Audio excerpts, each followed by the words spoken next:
The wolf shouldn't have been alive. That's the first thing Arya thought when she found him bleeding out in the snow, his massive body convulsing with each labored breath. His fur was black as midnight, matted with blood so dark it looked like oil against the white ground. And his eyes. God, his eyes were wrong. They glowed amber even as the light faded from them, flickering like dying embers. Everyone in the mountain villages knew about the beast in the northern woods. The rogue wolf that killed without mercy. The monster that even the pack hunters wouldn't track. Mothers used his legend to scare children into obedience. Stay inside after dark, or the shadow wolf will find you. But Arya had never been good at following warnings. She was already damned anyway. Already marked. Already cast out. What was one more sin added to the list of things that made her too dangerous to keep, too valuable to kill? So she knelt in the snow beside the dying wolf everyone feared, and she pressed her bare hands against his torn flesh, and she let the silver fire that lived beneath her skin pour into his wounds. The fire that had gotten her exiled. The fire that made her pack call her cursed. The fire that was about to change everything. Because when those amber eyes snapped open and locked onto hers, Arya realized 3 things at once. 1, this was no rogue wolf. 2, he recognized her. And 3, she'd just saved the life of the most powerful Alpha King in the Northern Territories. The man who'd once sentenced her to exile without ever learning her name. Before we go deeper, if you haven't subscribed to this channel yet, now's the time. Because this story, it's going to take you places you've never been. Hit that subscribe button and buckle in. Trust me, you're going to want to see where this goes. Now, let's rewind. Let's talk about how a girl with cursed fire in her veins ended up alone in the woods with a dying king. Chapter 1. The girl who burned too bright. 3 months earlier, Arya had still believed she might have a future.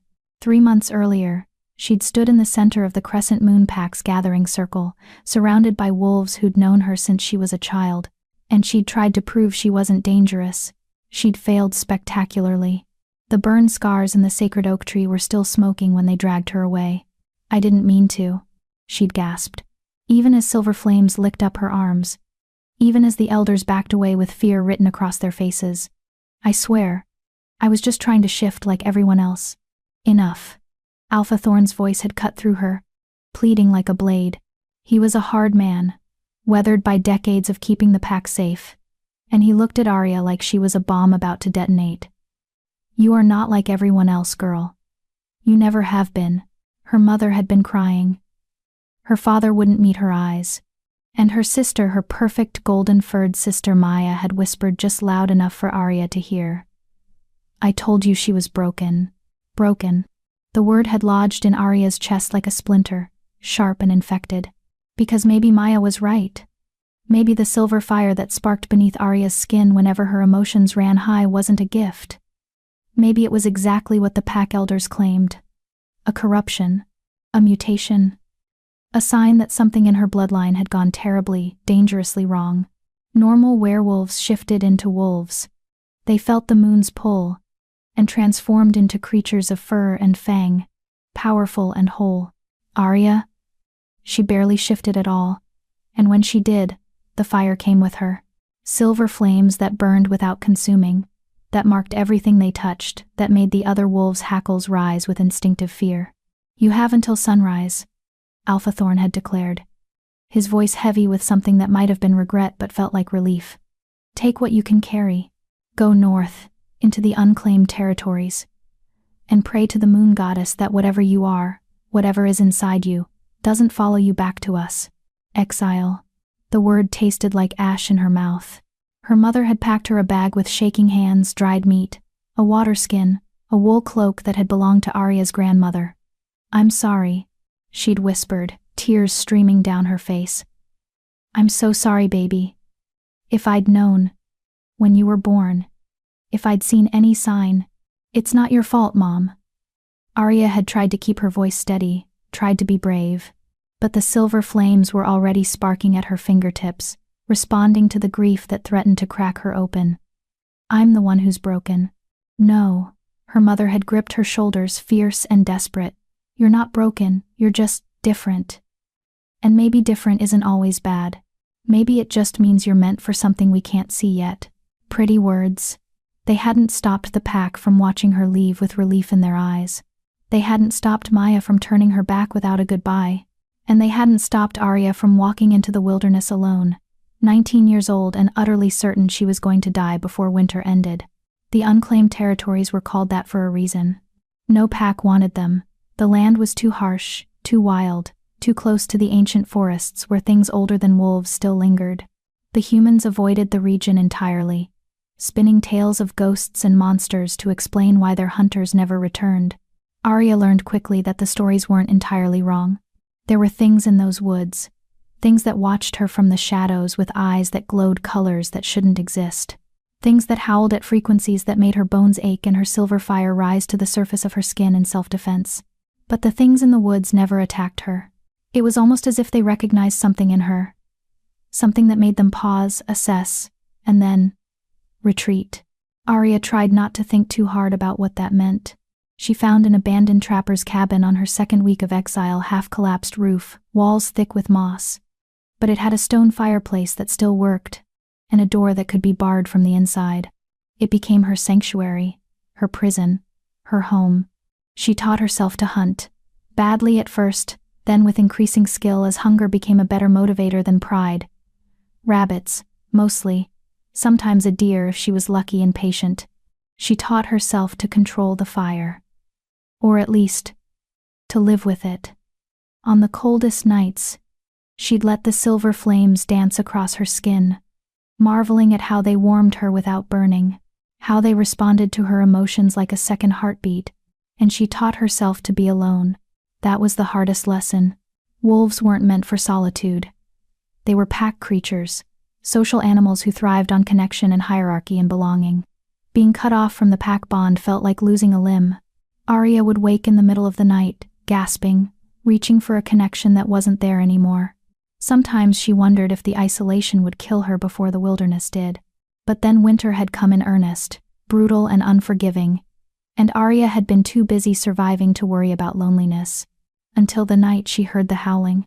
It started 3 days before she found him, a sound that cut through the frozen air like a knife raw, agonized, furious. Not the normal howl of a wolf calling to its pack. This was the sound of something being hunted, something fighting back. Arya had barred her door and tried to ignore it. But the howling continued, night after night, growing weaker each time, moving closer to her territory. On the third night, it stopped altogether. And that silence was somehow worse than the screaming had been. Arya told herself it wasn't her problem. Whatever was out there, whatever was dying in the woods, it had nothing to do with her. She was exiled. Alone. The last thing she needed was to get involved in someone else's nightmare. But her grandmother's voice echoed in her memory, soft and sad. The gift of healing is also a curse, little flame, because once you know someone is suffering, you can't unknow it. And if you have the power to help and choose not to, that choice will haunt you forever. Her grandmother had been a healer, one of the best the Crescent Moon Pack had ever known. She'd also been the only one who hadn't looked at Arya's silver fire with fear. She'd looked at it with recognition. You have her eyes, her mother had said once, when Arya was small. My mother's eyes. I'd hoped, I'd prayed you wouldn't inherit anything else. Arya hadn't understood then. She understood now. So when dawn broke on the fourth day, Arya strapped on her grandmother's hunting knife, wrapped herself in her warmest furs, and went looking for the source of the howling. She found the blood trail first. Dark spatters against white snow, leading deeper into the forest. Too much blood. Whatever had left this trail should have been dead already. Arya followed it anyway. The forest grew darker as she walked, the trees pressing closer together, their branches forming a canopy so thick that barely any light filtered through. The air felt wrong here, charged, like the moment before lightning strikes. And then she saw him. The wolf lay in a small clearing, his body partially hidden beneath a fallen tree. Massive, easily twice the size of any wolf Arya had ever seen. His fur was pure black, unmarked except for the blood that soaked it. And he was shaking, his entire body racked with tremors that spoke of fever and infection and approaching death. Arya's breath caught. She should have run, should have turned around and pretended she'd never seen this. Because even dying, this wolf radiated power. Danger. The kind of predator that sat at the very top of the food chain. This was the shadow wolf. Had to be. The monster from the stories. But when Arya took a step closer, drawn by an instinct she couldn't name, the wolf's eyes opened. Amber. Bright as sunrise. Intelligent. And fixed on her with an intensity that froze her in place. "Hey," Arya whispered, her voice rough from disuse. "It's okay, I'm not going to hurt you." The wolf's lips pulled back, revealing teeth that could tear her apart. But the growl that rumbled from his chest was weak, fading. He was dying. Right here in front of her. This magnificent, terrifying creature was bleeding out in the snow. And Arya was probably the only living soul for miles who could do anything about it. Her grandmother's voice again. "If you have the power to help and choose not to." "Damn it," Arya breathed. She knelt beside the wolf, ignoring every survival instinct screaming at her to run. Up close, she could see the extent of his injuries, deep gashes across his ribs, a nasty wound on his hind leg, and something worse. Something that made her silver fire rise instinctively to the surface of her skin. Poison. She could smell it in his blood, acrid and wrong. Someone hadn't just tried to kill this wolf. They'd tried to make sure he stayed dead. "This is going to hurt," Arya warned, though she doubted he could understand her. "And you're probably going to try to bite me. But if you want to live, you need to trust me. Just for a minute." "Can you do that?" The amber eyes narrowed, assessed her. And then impossibly, the wolf went still, stopped fighting, like he'd made a decision, like he was choosing to trust her. Arya didn't let herself think about how strange that was. She pressed her hands against his largest wound and let go of the iron control she'd maintained over her fire for 3 months. Silver flames erupted from her palms, pouring into the wolf's body, not burning, healing. Seeking out the poison, the infection, the torn flesh and shattered bone, Arya felt her power surge through him like a river finding its course, hot and bright and terrifyingly strong. The wolf's body went rigid. A howl tore from his throat, pain and shock and something else. Something that sounded almost like recognition. Arya held on, even as her own strength began to waver. Even as the silver fire demanded more and more of her. She'd never healed anything this big before, never pushed her power this far. But she couldn't stop now. If she stopped, he'd die. And for reasons she couldn't explain, that was unacceptable. "Come on," she gasped, sweat freezing on her face despite the heat pouring from her hands. "Come on, damn you. Fight. Live." The wolf's eyes locked onto hers. And Arya swore she saw something flicker in those amber depths. Something human. Something that knew exactly what she was doing. The healing fire surged one last time, white-hot and absolute. Arya felt the poison break apart, felt the wounds knit together, felt life flood back into the massive body beneath her hands. And then the fire consumed everything she had left, and the world went dark. When Arya woke, she was staring up at an unfamiliar ceiling. No, not a ceiling. Canvas. A tent. She bolted upright, her heart hammering, silver fire already sparking at her fingertips in self-defense. Where was she? How had she gotten here? The last thing she remembered was the wolf. Arya spun around, searching for the massive black wolf she'd healed, and found something that made her blood run cold. A man. He sat in the corner of the tent, perfectly still, watching her with eyes that glowed amber even in the dim light. He was beautiful in the way dangerous things are beautiful, all sharp edges and controlled power. Dark hair that fell past his shoulders, features that could have been carved from stone, and a body that radiated strength even at rest. He wore simple black clothing that looked expensive, and there were silver rings on his fingers that marked him as someone important, someone powerful, someone Arya had definitely seen before. Her mind flashed back to a year ago. The annual gathering of the Northern Packs. The ceremony where the Alphaking himself had presided over territorial disputes, his presence so commanding that even the strongest alphas had bowed their heads in deference. Arya had been nobody then. Just another young wolf in the crowd, trying to stay invisible while her silver fire sparked nervously beneath her skin. But she'd seen him. Everyone had. The Alphaking Kale Stormborn, ruler of the Northern Territories, legend made flesh. The man who'd sentenced 3 wolves to exile that day for daring to challenge his authority. The man who now sat 3 feet away from her, alive and whole and utterly terrifying. You, Arya whispered, her voice cracking. You're alive, Cale Stormborn finished, his voice like dark honey. Thanks to you. He stood, and Arya's instincts screamed at her to run. But she was trapped between him and the tent wall. And besides, her legs felt like water. The healing had taken too much out of her. Cale crossed the space between them in 2 strides. He moved like a predator, graceful and deadly. And when he crouched down to her level, Arya stopped breathing. What's your name? He asked. Arya's mind raced. Should she lie? Would he recognize her from the gathering? Would he remember sentencing her pax petition for? I can hear your heartbeat, Cale said, amusement flickering across his features. You're terrified. But you weren't afraid when you knelt beside a dying wolf in the snow. Why is that? The wolf couldn't ask me questions. Arya shot back before she could stop herself. Cale's lips curved into something that might have been a smile. True. He tilted his head, studying her with an intensity that made her feel like he could see straight through her skin. You have silver fire in your veins. I felt it when you healed me. That's rare. I'm aware. And you're alone out here. Exiled, I'm guessing, since no wolf would choose to live in the unclaimed territories unless they had no other choice. Arya's jaw tightened. Is there a point to this interrogation? Yes. Cale reached out, and before Arya could flinch away, he caught her hand. His thumb brushed across her palm, right over the spot where her silver fire burned hottest. I'm trying to figure out why the moon goddess would send a cursed, exiled little wolf to save the life of a king. I'm not cursed, Arya snapped, even though she'd said the exact same thing about herself 100 times. And I didn't save you for any grand reason. You were dying. I could help, so I did. Just like that? Just like that. Cale stared at her for a long moment.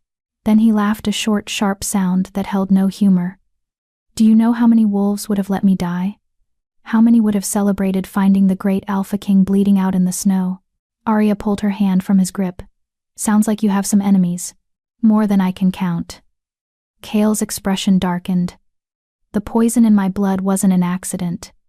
Someone on my own council tried to have me assassinated 3 days ago. They hired a pack of rogues to hunt me down, made sure I couldn't heal, and left me to die slowly. Horror crawled up Arya's spine. Your own council? Power makes people do terrible things.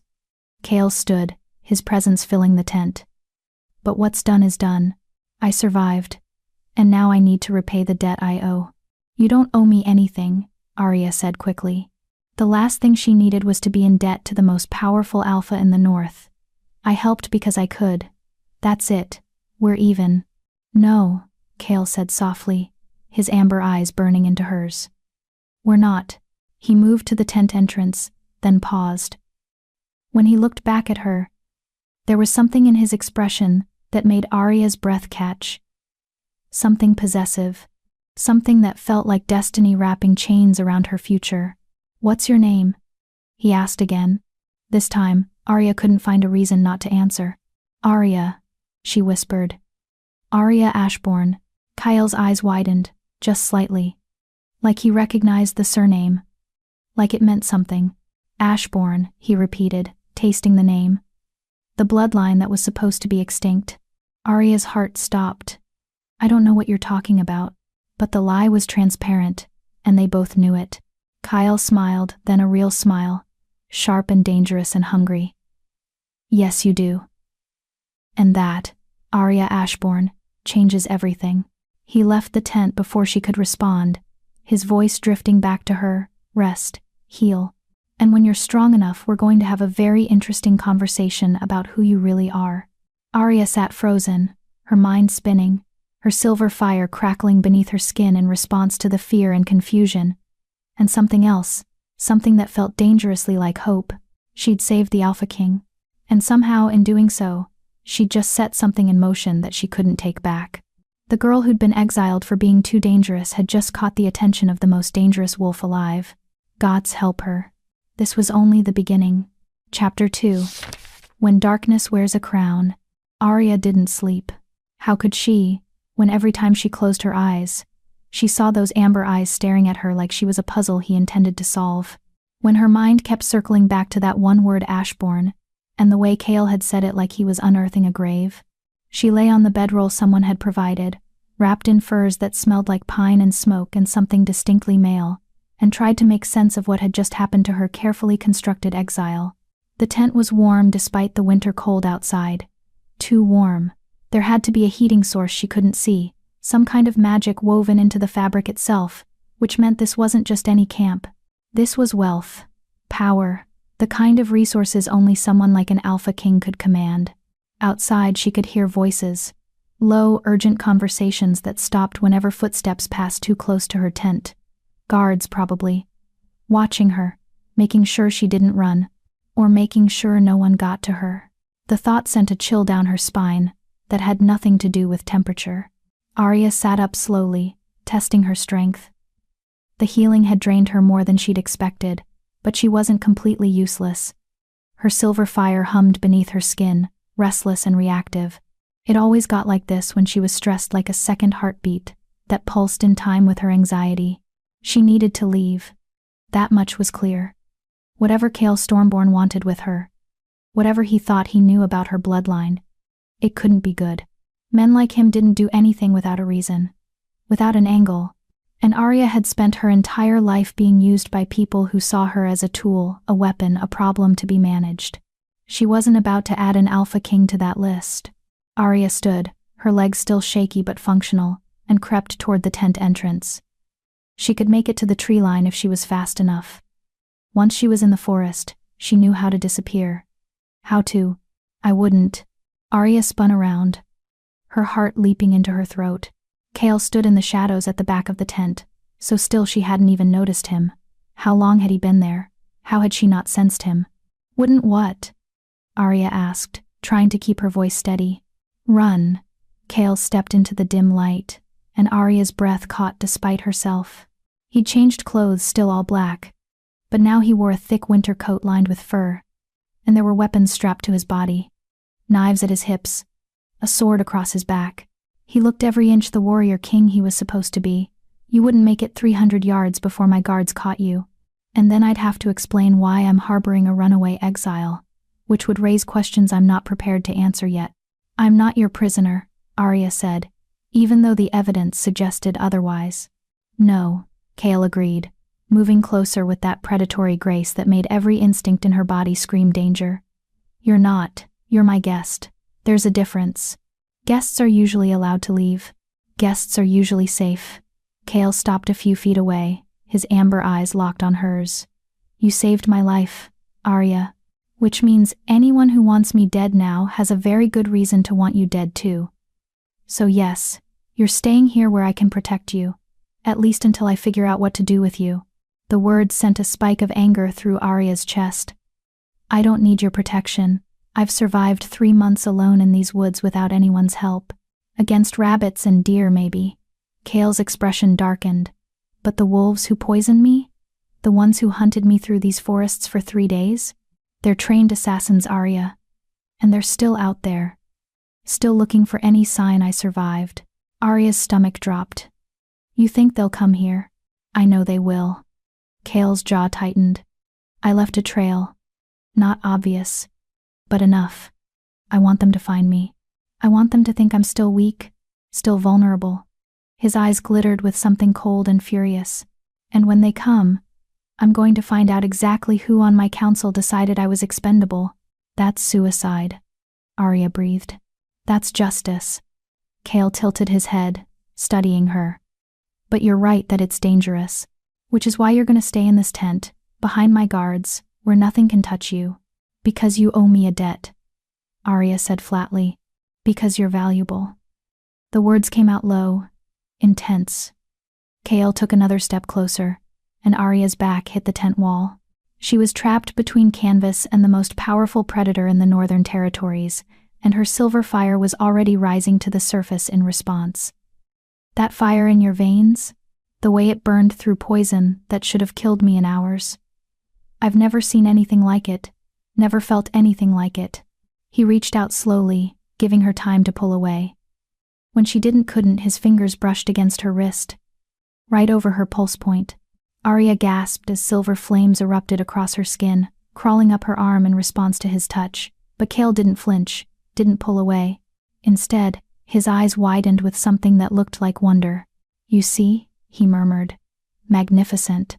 "Stop," Arya whispered, but her voice had no strength. The fire was responding to him in a way it never had to anyone else. Dancing, reaching, like it recognized him on some fundamental level. Like it wanted him. "Tell me about the Ashbourne bloodline," Cale said, his voice dropping to something intimate. Dangerous. "Tell me why your family was supposed to be dead." "I don't know what you're talking about," Arya lied, even as her heart hammered against her ribs. "Yes, you do." Cale's thumb traced a circle on her wrist, right where the silver flames burned brightest. "Your grandmother was a healer. One of the most powerful the Northern Territories ever produced. She could cure anything, poison, curse, death itself if she caught it early enough. And she had fire in her veins, just like you." Arya's breath came short and sharp. How did he know that? How could he possibly? "She died 30 years ago," Cale continued, his eyes never leaving hers. "Burned herself out saving an entire pack from a plague that should have wiped them off the map. And when she died, everyone assumed the Ashbourne gift died with her. That there were no heirs. No one left to carry that particular power forward." "Maybe they were right," Arya said, her voice barely audible. "Except here you are." Cale's smile was sharp. "Knowing. Exiled by your own pack, because they were terrified of what you could do. Cast out into the wilderness to die. And instead, you saved a king. I didn't know you were a king when I saved you." Arya shot back. "I just saw something dying and decided to help. That's all." "Is it?" Cale leaned in. Close enough that Arya could feel the heat radiating from his body. Close enough to see the flecks of gold in his amber eyes. "Because I think the moon goddess has a sense of humor. I think she put you in my path for a reason. And I think you feel it too." He was right. And that terrified her. Because the moment Arya had touched him, the moment her fire had poured into his body, she'd felt something shift, like a lock turning, like a door opening to something vast and inevitable. She'd felt seen in a way she'd never experienced before. And that was more dangerous than any assassin. "I don't believe in destiny," Arya whispered. "Neither did I." Cale's hand moved from her wrist to her jaw, tilting her face up to meet his gaze. "But I believe in survival. I believe in power. And I believe that you and I are going to be very useful to each other, Arya Ashbourne. I'm not a weapon you can wield." "No." Cale agreed, his voice soft and deadly serious. "You're much more than that. You're a healer who can burn through poison that even my court mages couldn't touch. You're a wolf with silver fire that responds to my presence like it's coming home. And you're the last living heir to a bloodline everyone thought was extinct." His thumb brushed across her cheekbone, and Arya hated how her body leaned into the touch. "Which means you're either the answer to a prayer I didn't know I was praying, or you're the beginning of something that's going to tear my world apart." "And if I'm the second one?" Arya asked, her silver fire crackling between them. Cale's smile was all teeth. "Then we burn together." A howl split the night. Cale's head snapped toward the sound, every muscle in his body going tense. The hand on Arya's face dropped to the knife at his hip in one fluid motion. "Stay here," he commanded, already moving toward the tent entrance. "Like hell." Arya shot back, following him.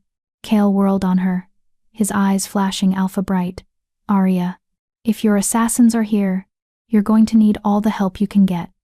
She met his gaze without flinching, even though every instinct told her to bare her throat in submission. "And I'm guessing I'm one of the few people in this camp who can heal you if things go wrong." Again, Cale stared at her for a long moment. Then he laughed short, sharp, and genuinely surprised. "You're either very brave or very stupid. Both. Probably." "Fine." Cale grabbed a second knife from somewhere and pressed it into her hand. "But you stay behind me, and if I tell you to run, you run. Understood?" Arya nodded, even though they both knew she was lying. They burst out of the tent together into chaos. The camp was small, maybe a dozen tents arranged in a defensive circle, with guards posted at intervals. But half those guards were already down, their bodies crumpled in the snow, and the rest were fighting for their lives against wolves that moved like shadows. 5 of them, No 6. All massive, all moving with the coordinated precision of trained killers. And in the center of it all, a woman stood watching the carnage with cold satisfaction. She was beautiful in an ice queen sort of way, pale blonde hair, sharp features, dressed in white furs that made her almost invisible against the snow. But her eyes were pure malice. And when she saw Cale emerge from the tent, her smile was poisonous. "Hello, husband," she purred. Arya's stomach dropped. "Husband?" Cale's entire body went rigid. "Seraphine, did you really think I wouldn't find you?" Seraphine asked, her voice carrying across the clearing like a blade. "Did you really think you could survive my poison and just disappear?" "I should have known," Cale said, his voice gone cold and deadly. "Only you would be arrogant enough to try to kill me yourself." "Arrogant?" Seraphine laughed, the sound like breaking glass. "No, darling. Strategic. You were getting too close to the truth, too close to figuring out what we've been planning. So I did what needed to be done. I removed the obstacle." "We?" Cale's hand tightened on his sword. "Who else is involved, Seraphine? How deep does this betrayal go? Deep enough that by the time I'm done, there won't be a Stormborn king on the northern throne." Seraphine's eyes flicked to Arya, and her expression twisted into something ugly. "Although I have to admit, I'm curious. Who's the little bitch you've been hiding in your tent? Did you really replace me that quickly?" Arya felt Kyle tense beside her, felt the rage rolling off him in waves. "She's none of your concern," Cale said softly, dangerously. "Oh, but she is." Seraphine's smile widened. "Because if she matters to you, then she's leverage, which means she dies. Nothing personal, sweetheart." She made a gesture, and the shadow wolves turned as one toward Arya. Everything happened at once. Cale moved to intercept, his sword singing as it left its sheath. The remaining guards rallied, throwing themselves between the assassins and their king. And Arya stopped thinking and let her instincts take over. Silver fire exploded from her body in a wave that lit up the entire clearing like a second sun. It poured from her hands, her arms, her very skin, and it didn't burn, it protected. A wall of flame that the shadow wolves couldn't cross, that sent them skittering backward with yelps of pain and confusion. "Impossible," Seraphine breathed, her face going pale. "That fire, that's Ashborn flame." Cale finished, his voice filled with dark satisfaction. He stood beside Arya, his sword dripping with blood, and when he looked at her, there was something fierce and possessive in his eyes. "Still think she's just leverage?" Seraphine's expression contorted with rage. Kill them both." The shadow wolves attacked again, but they were hesitant now, afraid. Arya's fire had hurt them in a way normal flames couldn't, had touched something deep in their wolf souls and made them remember what it felt like to be prey. Cale used that hesitation ruthlessly. He moved like death itself, his sword finding throats and hearts with surgical precision. But he never strayed far from Arya, never left her unprotected. And every time one of the assassins got too close, her silver fire lashed out, driving them back, burning without consuming. They fought like that back to back, moving in sync despite never having trained together, like they'd been doing this for years, like their bodies knew each other's rhythms without needing to be taught. It should have been impossible. It felt like destiny. Within minutes, 4 of the shadow wolves were dead. The 5th was badly wounded, limping back toward Seraphine with its tail between its legs. And the sixth was running, disappearing into the trees like a coward. Seraphine's face was a mask of fury and disbelief. "This isn't over," she snarled, already backing toward her own escape route. "You think one little fire witch is going to save you? You think she's going to stop what's coming? I think you should run," Cale said softly, his sword pointed at her heart. "While you still can." Seraphine's eyes narrowed. Then she turned and fled, her white furs vanishing into the darkness. Cale didn't follow. For a long moment, the clearing was silent, except for the sound of labored breathing and the crackle of Arya's dying flames. Then Cale turned to her, his eyes blazing with something that stole the air from her lungs. "You," he said slowly, deliberately, "are extraordinary." Arya's knees buckled. The adrenaline was wearing off, and with it came the crushing exhaustion of using that much power that quickly. She'd never released her fire like that before, never let it explode outward in a protective wave. She hadn't even known she could. Cale caught her before she hit the ground, his arms wrapping around her waist, pulling her against his chest. "I've got you," he murmured into her hair. "I've got you." Arya wanted to push him away, wanted to maintain her independence, her distance, her careful walls, but she was so tired, and he was so warm, and for the first time in 3 months, she didn't feel alone. So she let herself lean into him, just for a moment. Just until the world stopped spinning. "Your wife tried to kill you," she mumbled against his chest. "Ex-wife," Cale corrected, his voice vibrating through her. "The marriage was political, and it's been over for 2 years. I just haven't had time to make it official. She seems angry about that. She's angry I wouldn't give her power." Cale's arms tightened around her. She wanted to be queen, wanted access to the throne, the territory, the councils. But I saw through her. Saw what she really was beneath the pretty face. His hand came up to cradle the back of Arya's head, gentle despite the violence he'd just unleashed. "I should have killed her when I had the chance. Before she could gather allies. Before she could try to take everything I've built. Why didn't you?" Arya asked. Cale was quiet for a long moment. Then, "Because I'm not a monster, Arya. Despite what the legends say." Arya pulled back just enough to look up at him, to see the exhaustion and pain written across his features. This close, she could see the scars that decorated his skin, old wounds that told stories of battles won and lost. Could see the weight he carried in the set of his shoulders. He wasn't just a king. He was a man who'd been fighting his entire life. Fighting to survive. Fighting to protect what was his. Fighting alone, just like her. "She's going to come back," Arya said quietly. "I know." Cale's jaw tightened. "With more assassins. More poison. More schemes. She won't stop until one of us is dead. Then what are you going to do?" Cale looked down at her, and something in his expression shifted, softened. "I'm going to fight back. I'm going to find every traitor on my council. I'm going to reclaim my throne." His hand came up to cup her face, his thumb brushing across her cheekbone. "And you're going to help me." "Why would I do that?" Arya whispered, even though she already knew the answer. "Because you're tired of hiding." Cale's voice dropped to something intimate, magnetic. "Because you're tired of being told you're too dangerous, too powerful, too much. Because somewhere deep down, you want what I want. And what's that?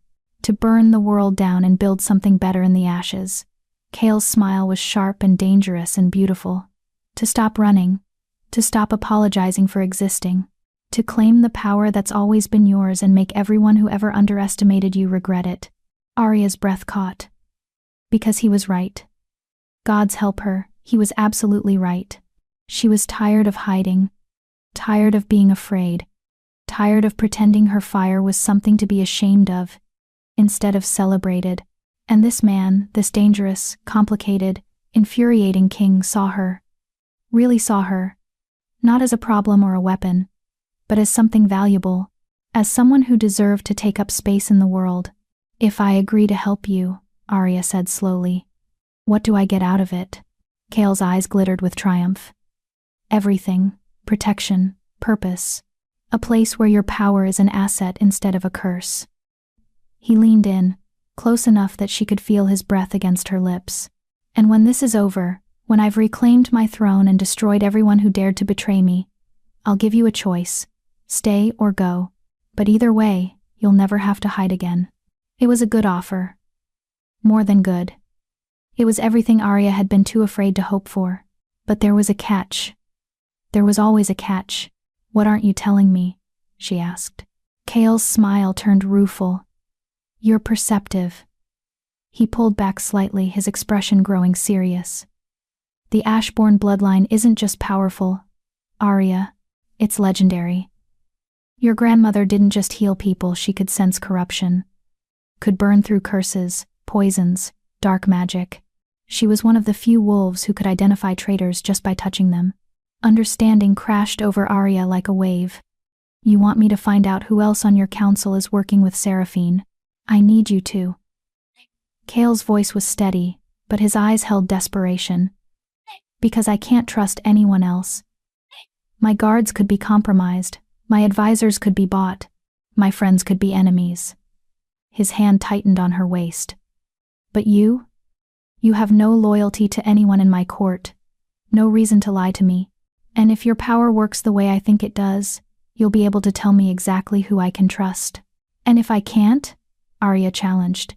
If my fire doesn't work that way, if I'm just a healer and nothing more, then I'm already dead, Kale said simply. And so is everyone who depends on me, my pack, my territory, thousands of wolves who look to the Stormborn line for protection. The weight of it pressed down on Arya's shoulders like a physical thing. He was asking her to save not just him, but an entire kingdom, to step out of exile and into the heart of political intrigue and assassination plots, to stop hiding and start fighting. Every rational part of her brain screamed that this was insane, that she should run right now, disappear into the wilderness, forget she'd ever met the Alphaking. But the silver fire in her veins hummed with something that felt like recognition, like purpose. And when she looked up at Kale, really looked at him, she saw someone who understood what it meant to carry power that others feared. Someone who knew what it cost to stand alone. Someone who was offering her a chance to be more than a curse. One condition, Arya said finally. Kale's eyebrows rose. Name it. If I do this, if I help you root out traitors and save your kingdom, you help me find out the truth about my bloodline, about why my grandmother really died, about what the Ashborn power actually is. Arya held his gaze, refusing to back down. Because I'm tired of not knowing why I am the way I am. Tired of being afraid of my own fire. And if I'm going to risk my life for you, I want answers. Kale stared at her for a long moment. Then he smiled a real smile, warm and genuine and devastating. Deal, he said, and he held out his hand, formal and binding. Arya took it, and silver fire sparked where their skin touched. Not painful, not dangerous, just right. Like two pieces of a puzzle clicking into place. Welcome to the pack, Arya Ashborn, Kale murmured, his voice low and intimate. Try not to die before I figure out what to do with you. Same to you, Your Majesty. Arya shot back. And despite everything, despite the danger, the uncertainty, the absolute insanity of what she'd just agreed to, Arya felt something uncurl in her chest that she hadn't felt in months. Hope. Dangerous. Foolish. Absolutely reckless hope. But hope nonetheless. The girl who'd been exiled for her fire had just made a deal with a king, and the world was about to learn what happened when two dangerous souls decided to stop running and start burning. Chapter 3. Scars that shape us. Arya couldn't sleep after the attack. They'd moved Camp Kale's orders. Too dangerous to stay where Seraphine knew they were, even with half her assassins dead in the snow. So they'd packed up in the dark, the surviving guards moving with military efficiency, and traveled 3 hours north to a cave system that Kale claimed was secure. My father used to bring me here, he'd explained as they climbed through narrow passages lit only by torchlight. When he wanted to teach me how to survive on my own, how to think like prey instead of predator. No one knows about these caves except the Stormborn line. And you trust me with that information? Arya had asked. Kale had looked back at her, his amber eyes glowing in the darkness. I trust you more than I trust most of my council, which should probably concern both of us. Now, hours later, Arya sat near the mouth of the cave system, watching dawn break over the frozen forest below. The cave was warmer than it had any right to be. Geothermal springs ran beneath the stone, Kale had said, heating the entire network. But Arya couldn't shake the chill that had settled into her bones. She kept seeing Seraphine's face. That cold, beautiful mask of hatred. Kill them both. Arya had killed before animals, for food. It was survival. But tonight she'd fought wolves. Sentient, thinking beings who'd been trying to murder her. And her fire had responded with a viciousness she hadn't known she possessed. She looked down at her hands, half expecting to see blood. But they were clean. Just pale skin and the faint silver tracery of veins that glowed when her power rose close to the surface. Can't sleep? Arya jumped, silver flames sparking instinctively at her fingertips before she recognized Kale's voice. He stood a few feet away, dressed in simple sleeping clothes, loose pants and a shirt that hung open at the collar. His hair was loose around his shoulders, and without all the leather and weapons, he looked younger. more human. Still dangerous, though. That never went away. Didn't mean to startle you, Kale said, moving to sit beside her on the stone ledge, close enough that their shoulders almost touched. Though I have to admit, watching your fire respond that quickly is impressive. Most wolves take years to develop those kinds of defensive reflexes. Most wolves can control when they shift, Arya said quietly. I barely can. The fire does what it wants. Does it? Kale tilted his head, studying her profile. Or does it do exactly what you need it to do, and you just don't trust it yet? Arya pulled her knees up to her chest, wrapping her arms around them. You don't understand. I've hurt people with this. My own pack, my family. Tell me, Kale said softly, and maybe it was the exhaustion. Maybe it was the way he'd fought beside her without hesitation. Maybe it was just that she was tired of carrying the weight alone. But Arya found herself talking.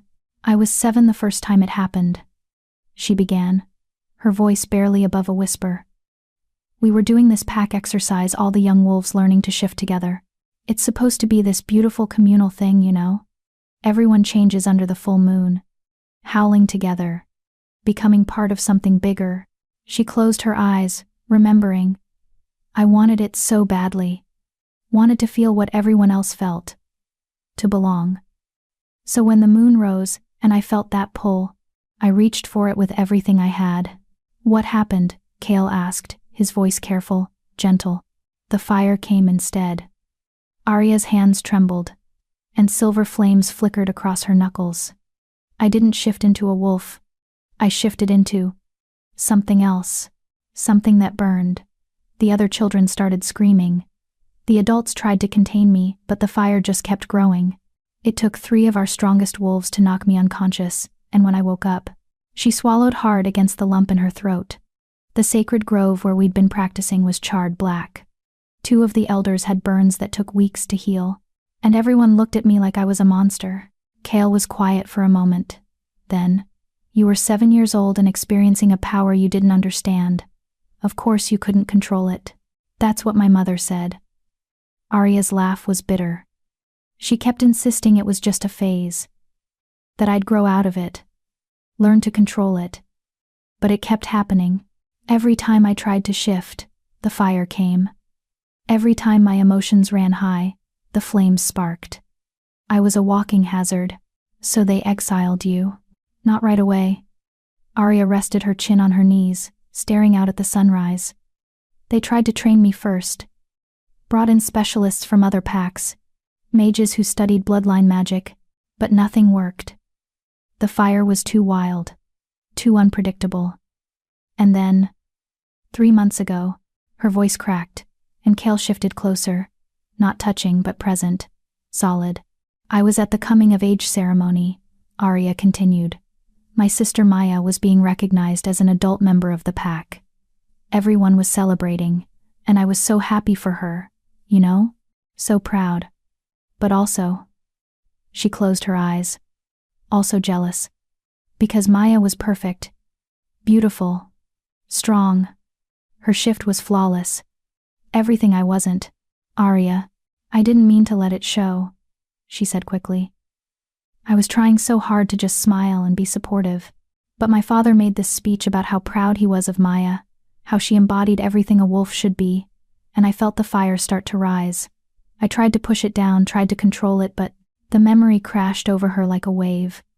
The silver flames erupting from her body. Her father's face, shocked and afraid. The sacred oak tree catching fire, its ancient bark smoking and charring. Maya screaming at her, "You're ruining everything. You can't even let me have one night without making it about you." And the worst part, the absolute worst part, was that Maya had been right. I destroyed the ceremony, Arya whispered. Scarred the sacred tree. Made everyone remember that I was the cursed one. The broken one. Alphathorn gave me until sunrise to leave, and no one argued with him, not even my parents. She felt tears burning behind her eyes but refused to let them fall. She'd cried enough over her exile, over being unwanted, over being too much and not enough all at once. Kale was silent for a long moment. Then he did something unexpected. He took her hand. Arya's first instinct was to pull away, but his grip was gentle, steady, and when she looked down, she saw silver fire dancing across both their palms where they touched, not burning, just existing. Beautiful and strange and somehow right. "You want to know what I see when I look at you?" Cale asked quietly. Arya shook her head, not trusting her voice. "I see someone who survived being cast out by everyone who was supposed to love her," Cale said. "Someone who lived alone in hostile territory for 3 months and didn't break. Someone who found a dying stranger and decided to save him even though it would have been easier, safer to let him die." His thumb brushed across her knuckles, making the silver flames flare brighter. "I see someone powerful enough to terrify an entire pack. And someone brave enough to keep trying to control that power even after everyone gave up on her." "I'm not brave," Arya whispered. "I'm just stubborn. Too stupid to know when to quit. Same thing usually." Cale's smile was soft, almost tender. "My father used to say that courage isn't the absence of fear. It's being absolutely terrified and doing the thing anyway." Arya finally looked at him. Really looked at him. In the growing dawn light, she could see the exhaustion written across his features, the weight he carried, the scars that decorated his skin. "You're afraid," she said, surprised by the realization. "Right now. You're terrified. Constantly," Cale admitted. "I'm afraid Seraphine will win. Afraid I won't figure out who the traitors are before they strike again. Afraid that everything I've built will crumble because I trusted the wrong person." His eyes locked onto hers. "But I'm more afraid of what happens if I do nothing. If I let fear paralyze me into inaction. So you keep fighting." "So I keep fighting." Cale's hand tightened on hers. "And now you're going to fight with me. Which means I need to know everything, Arya. About your power. About your family. About why your grandmother was so important that people still remember her name 30 years after her death." Arya took a shaky breath. "I don't know much. My mother didn't talk about her. Neither did my father. It was like they wanted to forget she'd ever existed." "Why?" "I think they were afraid," Arya said slowly, working through thoughts she'd never put into words before. "Afraid I'd inherited too much of her. That I'd end up like she did, burned out and dead before my time." "How did she die?" Cale asked. "The official story is that she exhausted herself healing a plague, but there's always more to it, isn't there?" Arya nodded slowly. "There was a sickness. 20 years before I was born. It swept through the northern territories, killing wolves faster than anyone could contain it. The packs were desperate, dying. And my grandmother, she tried to save them." She closed her eyes, remembering the stories her mother had whispered late at night when she thought Arya was asleep. She went from pack to pack, burning the sickness out of anyone she touched. The silver fire could kill the plague. But it cost her. Every life she saved took something from her, made her weaker, more fragile. And she kept going anyway, Cale said quietly. She kept going until there was nothing left. Arya's voice cracked. The last pack she visited, she collapsed before she could finish healing them. The fire just went out. She died in a stranger's arms, miles from home, with nothing to show for her sacrifice except a bunch of wolves who went back to their normal lives and forgot about her. Cale's jaw tightened. "That's not true. I remember her. Or at least I remember the songs about her. The flame that walked, the mercy that burned. She's a legend in the Northern Territories, Arya. Children grow up hearing stories about the wolf who could burn away death itself. Children grew up hearing stories about a saint," Arya corrected bitterly. "Not a woman who was so desperate to prove she wasn't a monster that she literally killed herself trying to save people who feared her." She pulled her hand from Cale's, wrapping her arms around herself.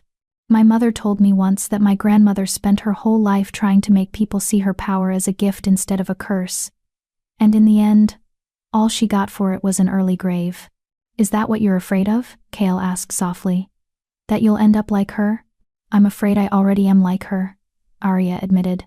"That I'll spend my whole life trying to prove I'm not dangerous, trying to control something that can't be controlled, and I'll die alone and forgotten just like she did."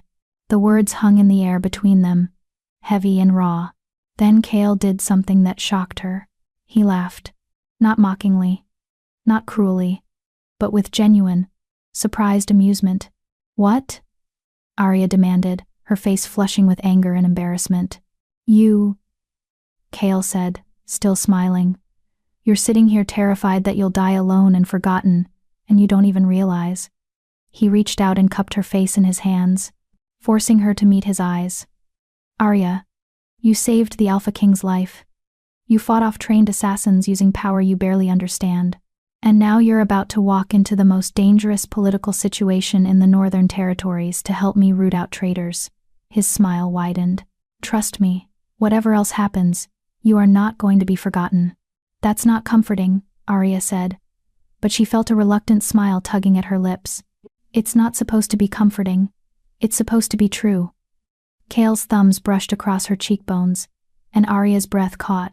Your grandmother sacrificed herself trying to save people who feared her. But you? You're going to save people who already know you're dangerous, who've already cast you out. And you're going to do it not because you need their approval but because it's the right thing to do. How do you know that? Arya whispered. Because you saved me, Kale said simply. A stranger bleeding out in the snow. You had no reason to help, every reason to walk away. But you knelt beside a dying wolf and poured your power into him anyway. His eyes were intense, burning into hers. That's not someone who's broken, Arya. That's someone with more courage than she knows what to do with. Arya felt something crack inside her chest. Some wall she'd built around her heart to keep the pain at bay. Because, for the first time since her exile, maybe for the first time in her entire life, someone was seeing her clearly. Not as a curse. Not as a weapon. Not as a problem to be managed. Just as her. Flawed and powerful and worth saving. I don't know how to do this, she admitted, her voice small. I don't know how to be what you need me to be. Good, Kale said, his smile turning wicked. Because I don't need you to be anything except yourself. Dangerous fire and all. He leaned in slowly, giving her time to pull away. When she didn't, when she found herself leaning into him instead, his forehead came to rest against hers. Close enough to share breath. Close enough that she could feel the heat radiating from his body. I'm not going to let you burn out like your grandmother did, Kale murmured. I'm not going to use you up and throw you away.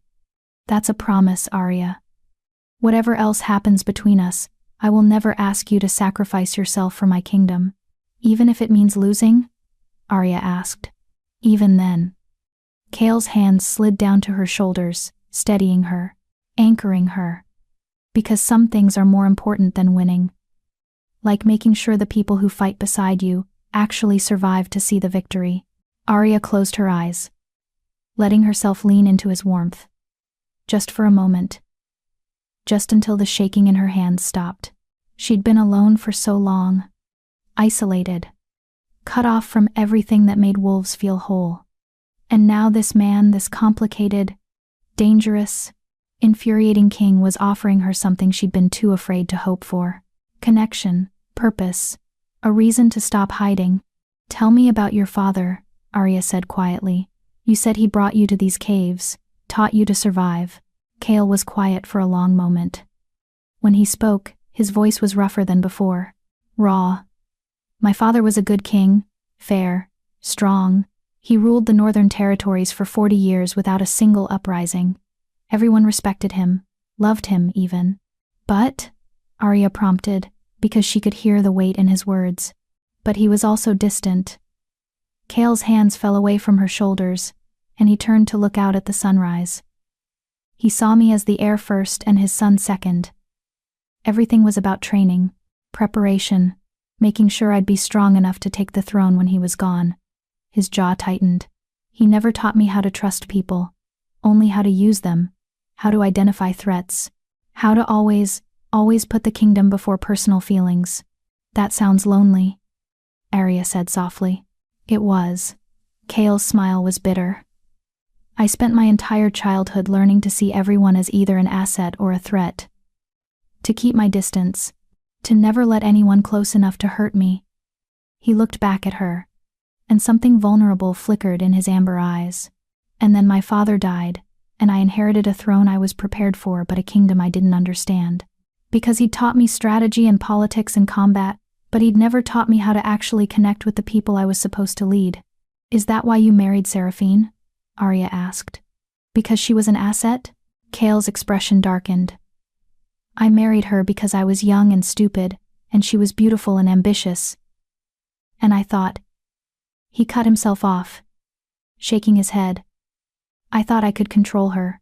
Thought I could keep her at arm's length while using her family's political connections to solidify my rule. His laugh was harsh. Turns out she was smarter than I gave her credit for. She played the long game. Wormed her way into my council, made allies. And when she realized I'd never give her real power, she decided to take it by force. By killing you. By killing me. Kale agreed. Quick, clean, and with enough plausible deniability that she could claim it was rogues or rival packs. If she'd succeeded. He trailed off, his hands clenching into fists. If she'd succeeded, she would have taken the throne, married one of her conspirators, and ruled through him. And everything my family built over generations would have been hers. Arya watched him carefully, saw the tension in his shoulders, the barely controlled rage simmering beneath his skin.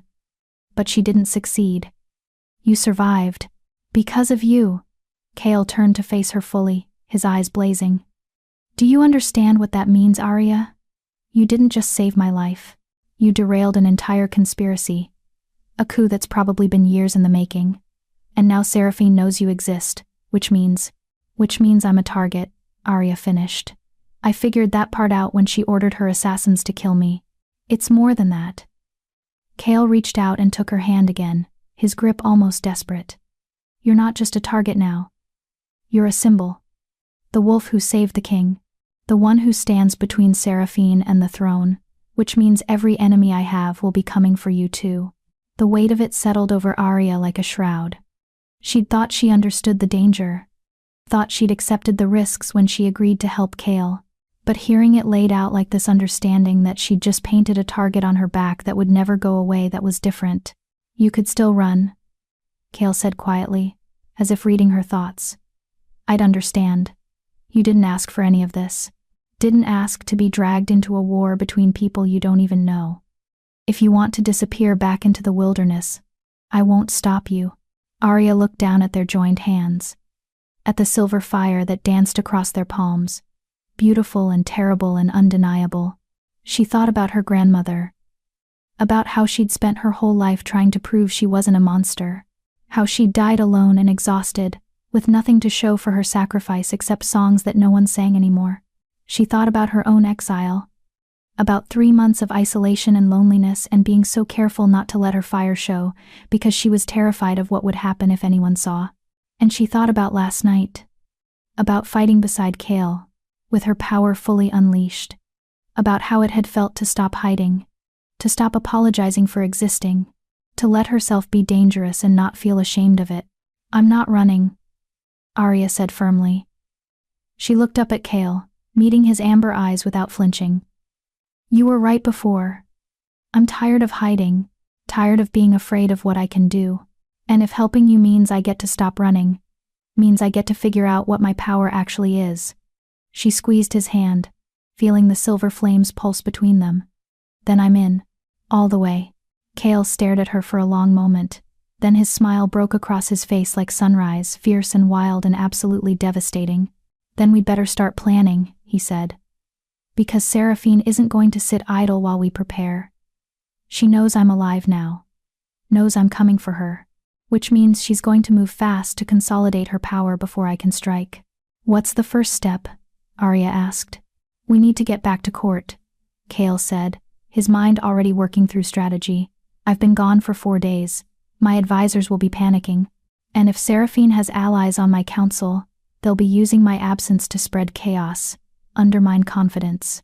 Maybe even declare me dead and call for a succession vote. Can they do that? If I'm gone long enough, yes. Kale's expression hardened. Which is why we need to make a dramatic return.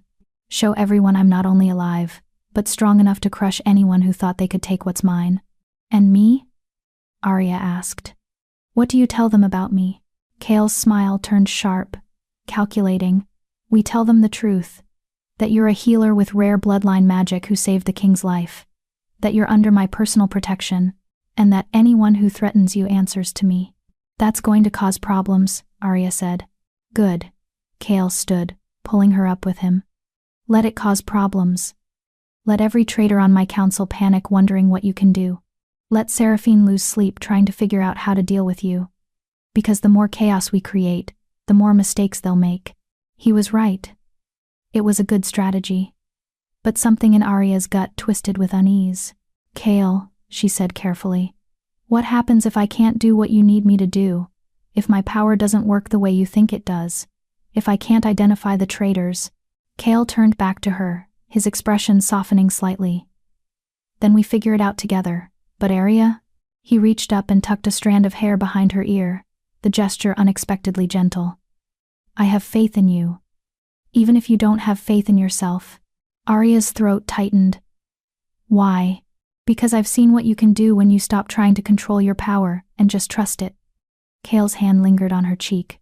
Last night, when those assassins came for us, you didn't think, you didn't plan, you just reacted, and your fire knew exactly what to do. It hurt them, Arya whispered. I felt it. The way the flames touched something deep inside them. Something that made them afraid. Exactly. Kale's eyes gleamed with fierce satisfaction. Your fire doesn't just burn, Arya. It touches the soul, sees past the flesh to what's underneath, and if it can make enemies afraid. He leaned in close, his voice dropping to something intimate and dangerous. Imagine what it could do to liars. Understanding dawned cold and bright. You think my fire can sense corruption, Arya said slowly. Not just poison in the blood, but lies, betrayal, hidden intentions. I think your grandmother could, Kale said. And I think you inherited more from her than just pretty silver flames. His smile was sharp, which is why every traitor in my court is about to have a very bad day. Arya should have been terrified. Should have been overwhelmed by the responsibility he was placing on her shoulders. But instead, she felt something wild and fierce unfurl in her chest. Something that had been sleeping since her exile. Since the moment her pack had looked at her with fear and sent her away. Her power wasn't a curse. It was a weapon. One that could cut through lies and pretense and political scheming to find the truth beneath. And she was about to learn how to wield it. When do we leave? Arya asked. Kale's smile was triumphant. At nightfall. We'll travel under cover of darkness. Arrive at court by dawn. And then, his eyes glittered with something cold and dangerous. Then we see who's still loyal. And who needs to burn. Arya nodded, her silver fire already rising in response to the promise of action, of purpose. She was done hiding, done running, done apologizing for the power that lived beneath her skin.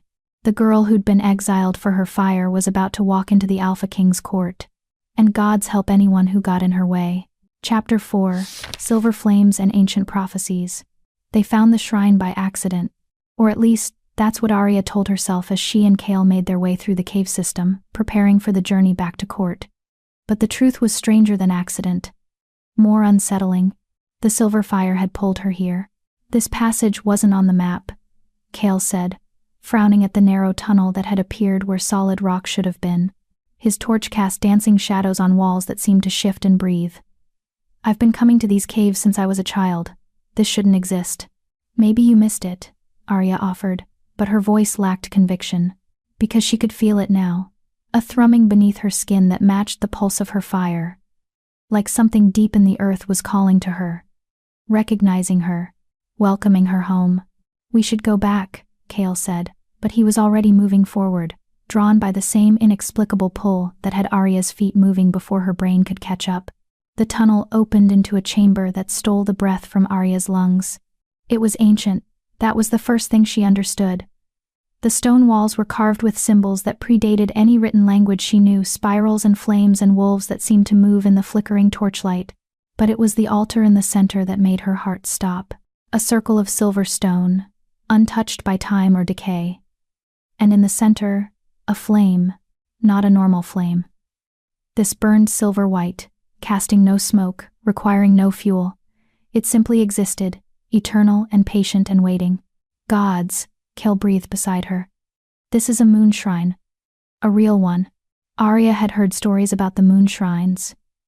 Sacred places where the moon goddess herself had touched the earth, leaving behind fragments of her power, Places where the veil between worlds grew thin, where prophecies were born and destinies were written. But the shrines were supposed to be legend, myths told to children.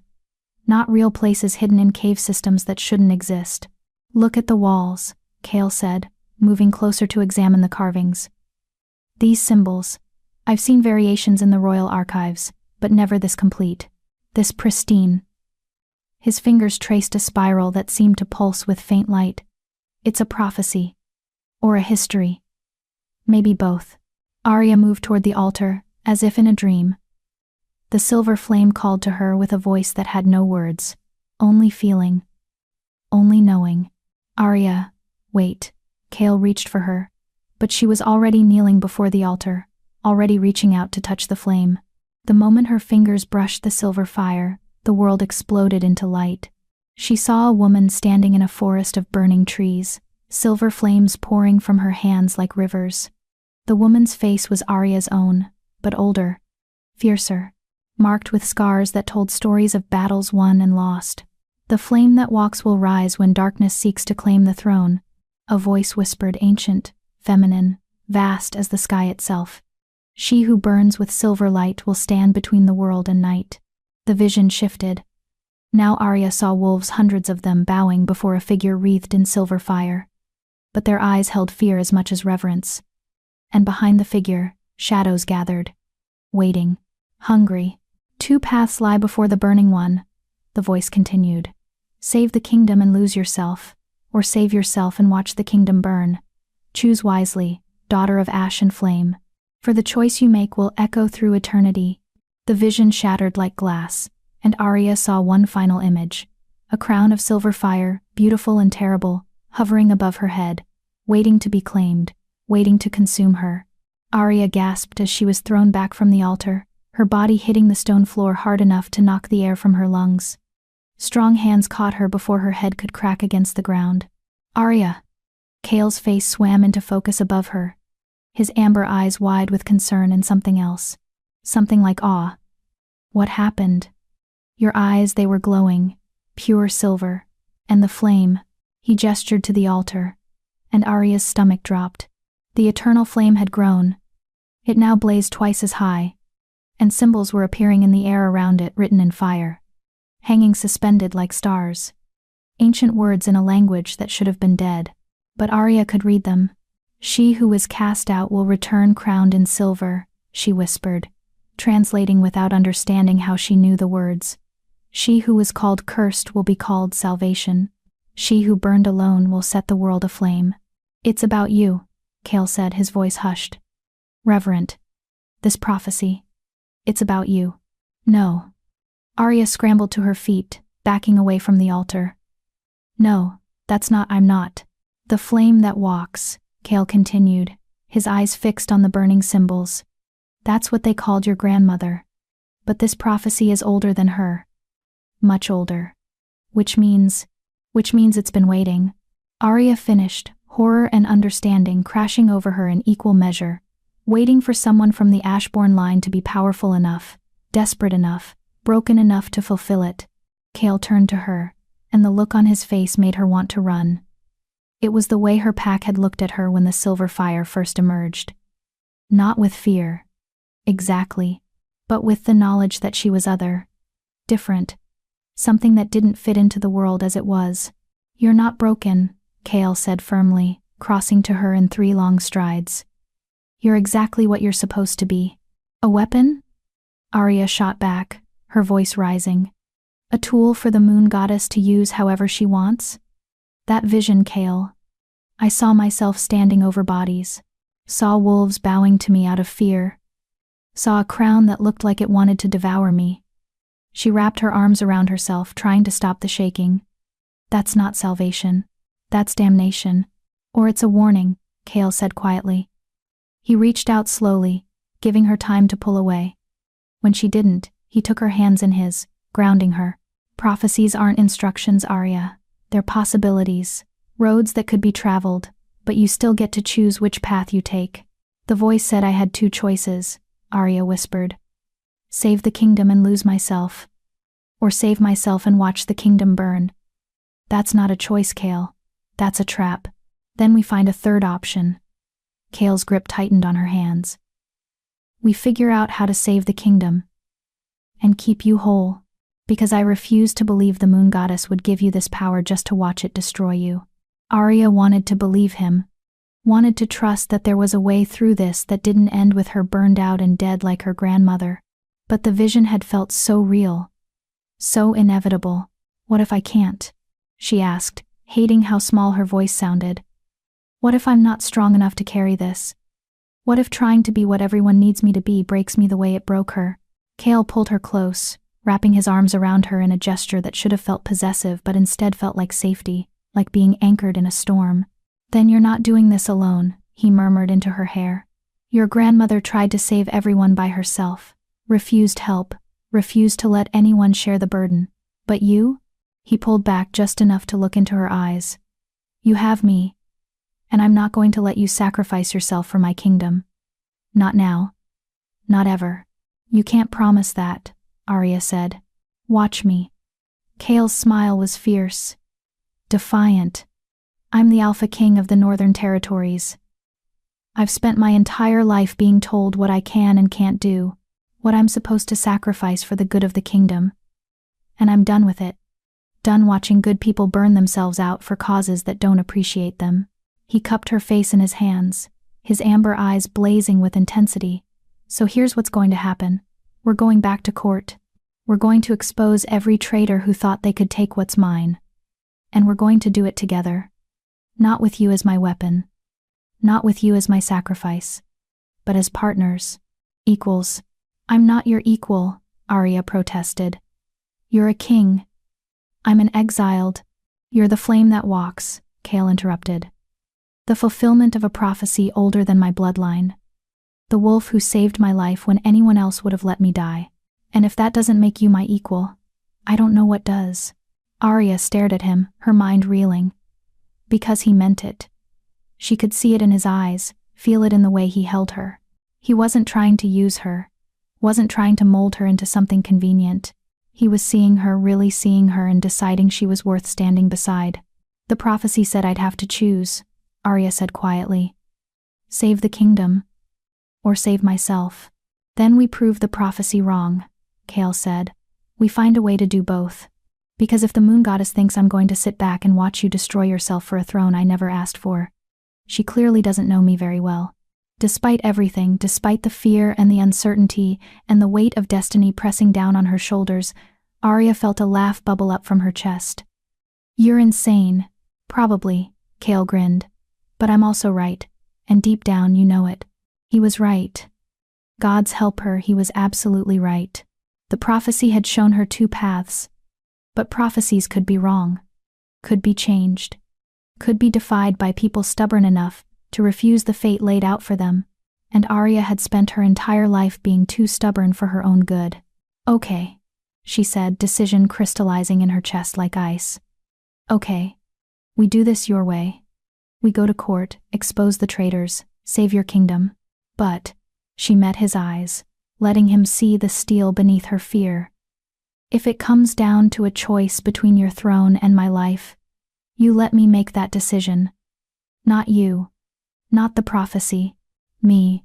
Kale's jaw tightened, but he nodded. Deal. As long as you promise to actually think about it instead of just throwing yourself on the nearest pyre. I promise to think about it, Arya agreed. Can't promise I'll make the decision you want. I'll take it. Kale pressed a kiss to her forehead, brief, chaste, but somehow more intimate than anything else he'd done. Now come on. We need to get back to the others. Plan our entrance. And figure out how to explain to my court that I've returned from the dead with a legendary healer at my side. They turned to leave the chamber, but Arya paused at the threshold. The silver flame on the altar had shrunk back to its original size, but the symbol still hung in the air, still burned with patient, eternal light. She who burned alone will set the world aflame, Arya whispered, reading the words one last time. But this time, she noticed something she'd missed before. A final line, written so faintly she almost couldn't see it.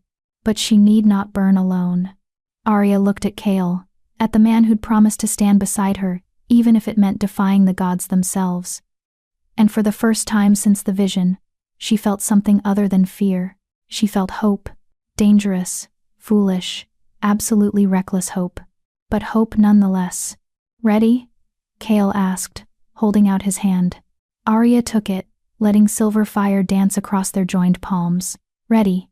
They left the moon shrine behind, but Arya knew the prophecy would follow her, would echo in her mind every time she used her power, every time she made a choice.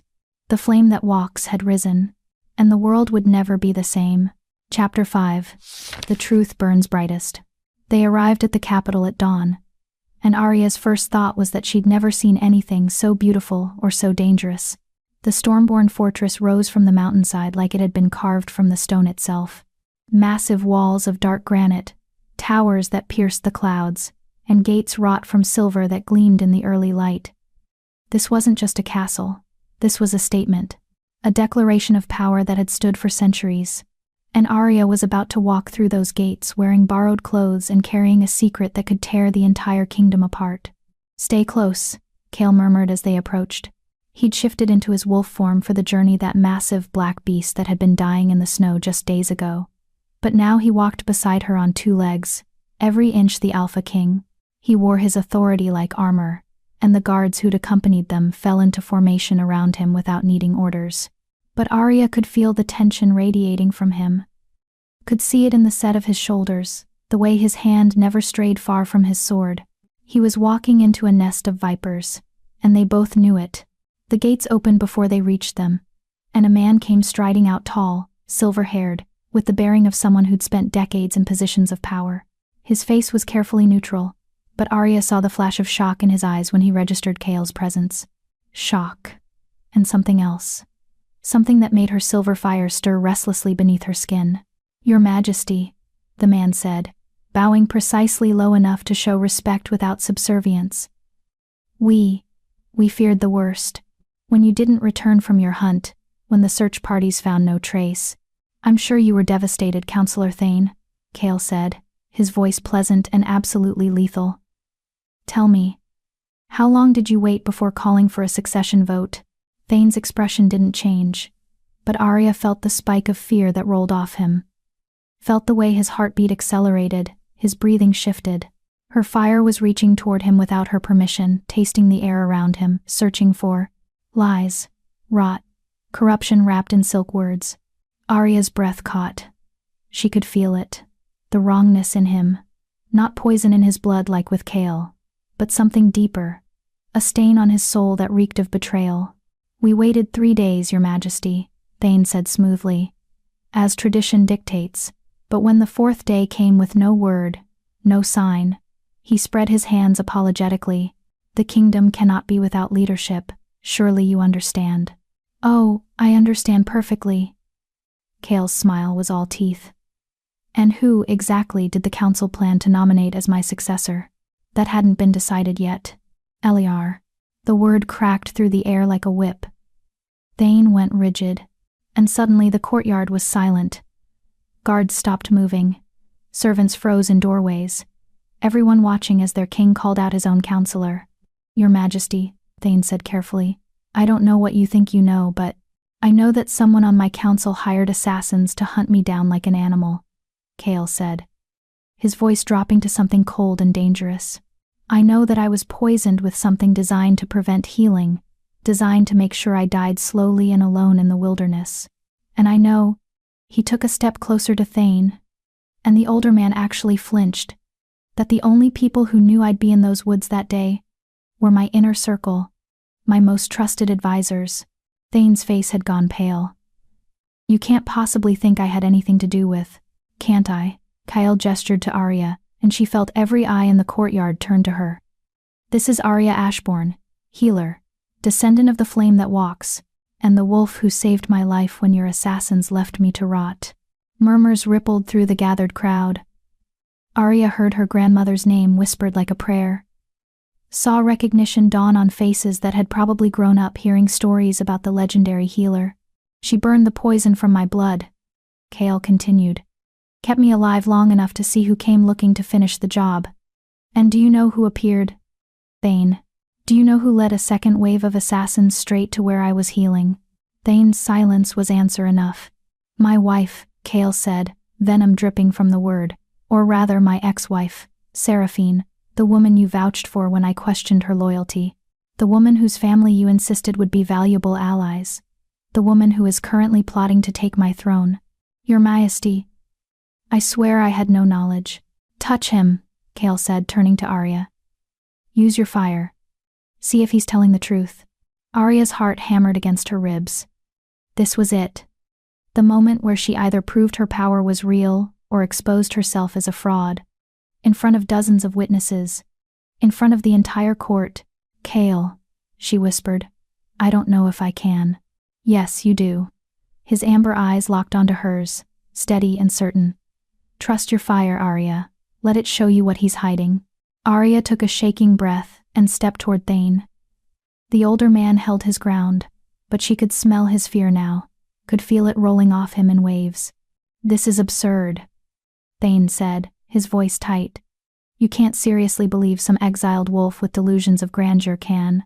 Arya pressed her hand against his chest. Silver fire erupted from her palm, but it didn't burn. Instead, it surged, flowing into Thane's body like liquid light, seeking out the truth buried beneath layers of carefully constructed lies. And what she found made her stomach turn. Meetings in shadows, gold-changing hands, a woman's voice, promising power, promising position, promising everything he'd ever wanted if he just helped remove one small obstacle. One stubborn king who refused to see reason. Seraphine's voice. Seraphine's promises. Seraphine's poison. He knew. Arya gasped, jerking her hand back. He knew about the assassination. He's the one who told Seraphine where you'd be. When you'd be vulnerable.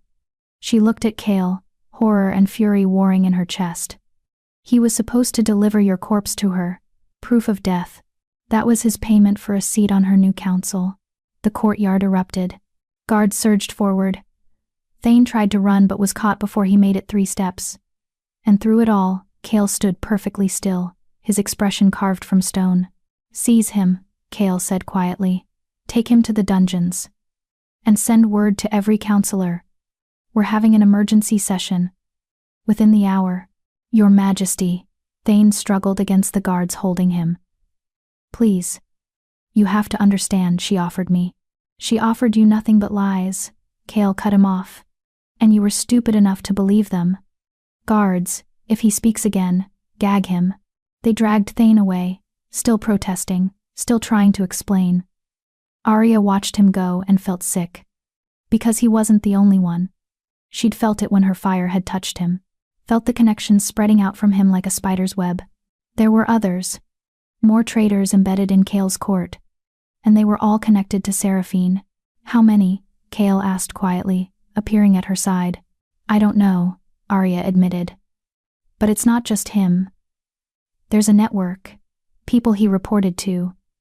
People who reported to him.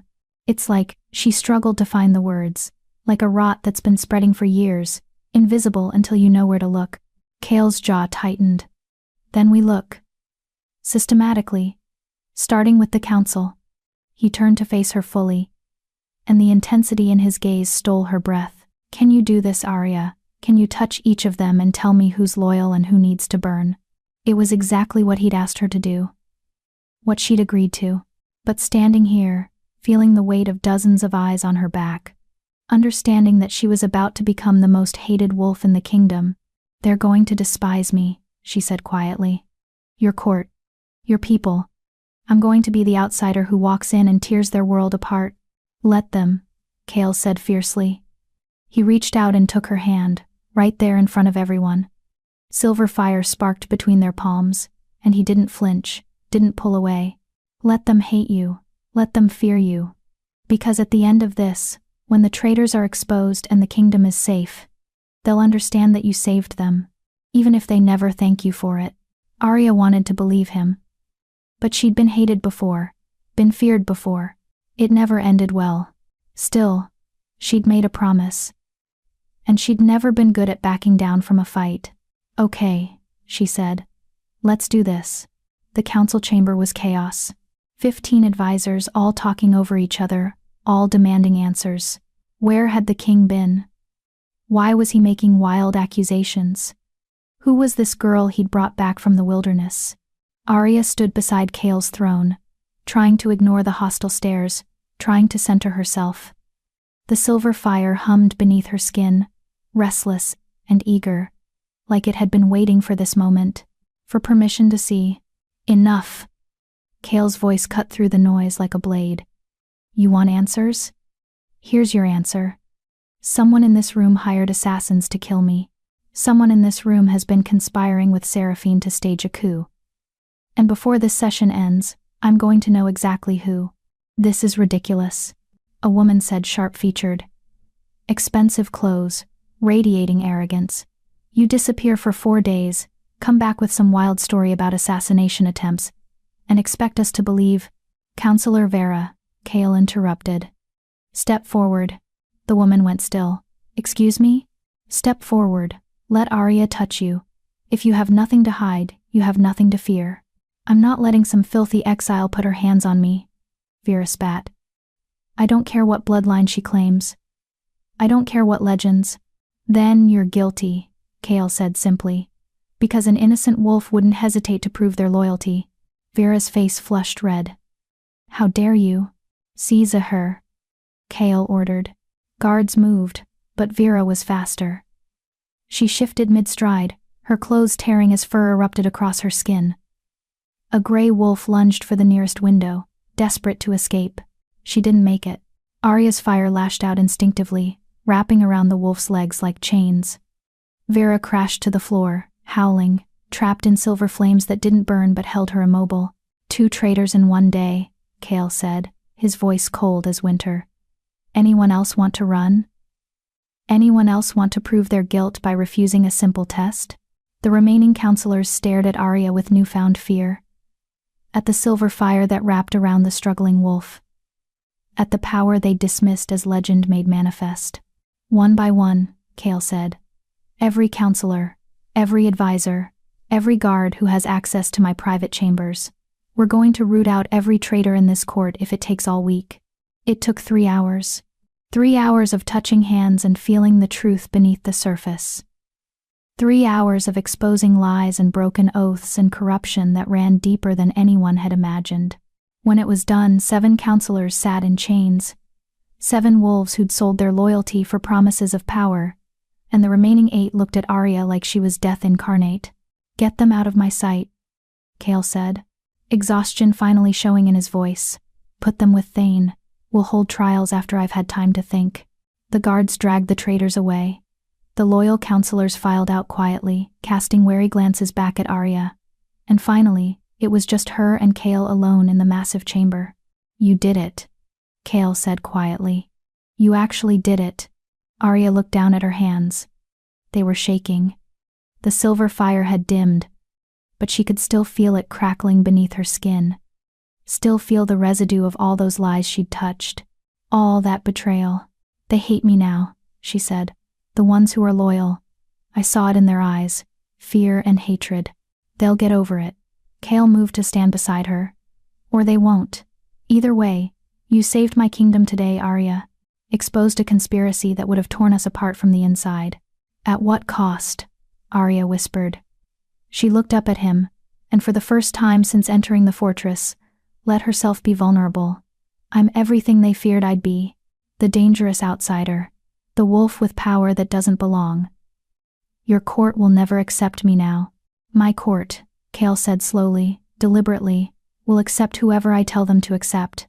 And if they can't see that you're the reason their king is still alive. His hand came up to cup her face. Then they're not as intelligent as I thought. Arya closed her eyes, leaning into his touch. She was so tired, so drained. Using her fire like that, pushing it to seek out truth in so many wolves had taken everything she had. Come on, Kale said gently. Let me show you to your rooms. You need rest. My rooms? Arya opened her eyes. You didn't think I was going to make you sleep in the barracks with the guards, did you? Kale smiled, soft and genuine. You're under my personal protection, Arya. Which means you get a suite in the royal wing.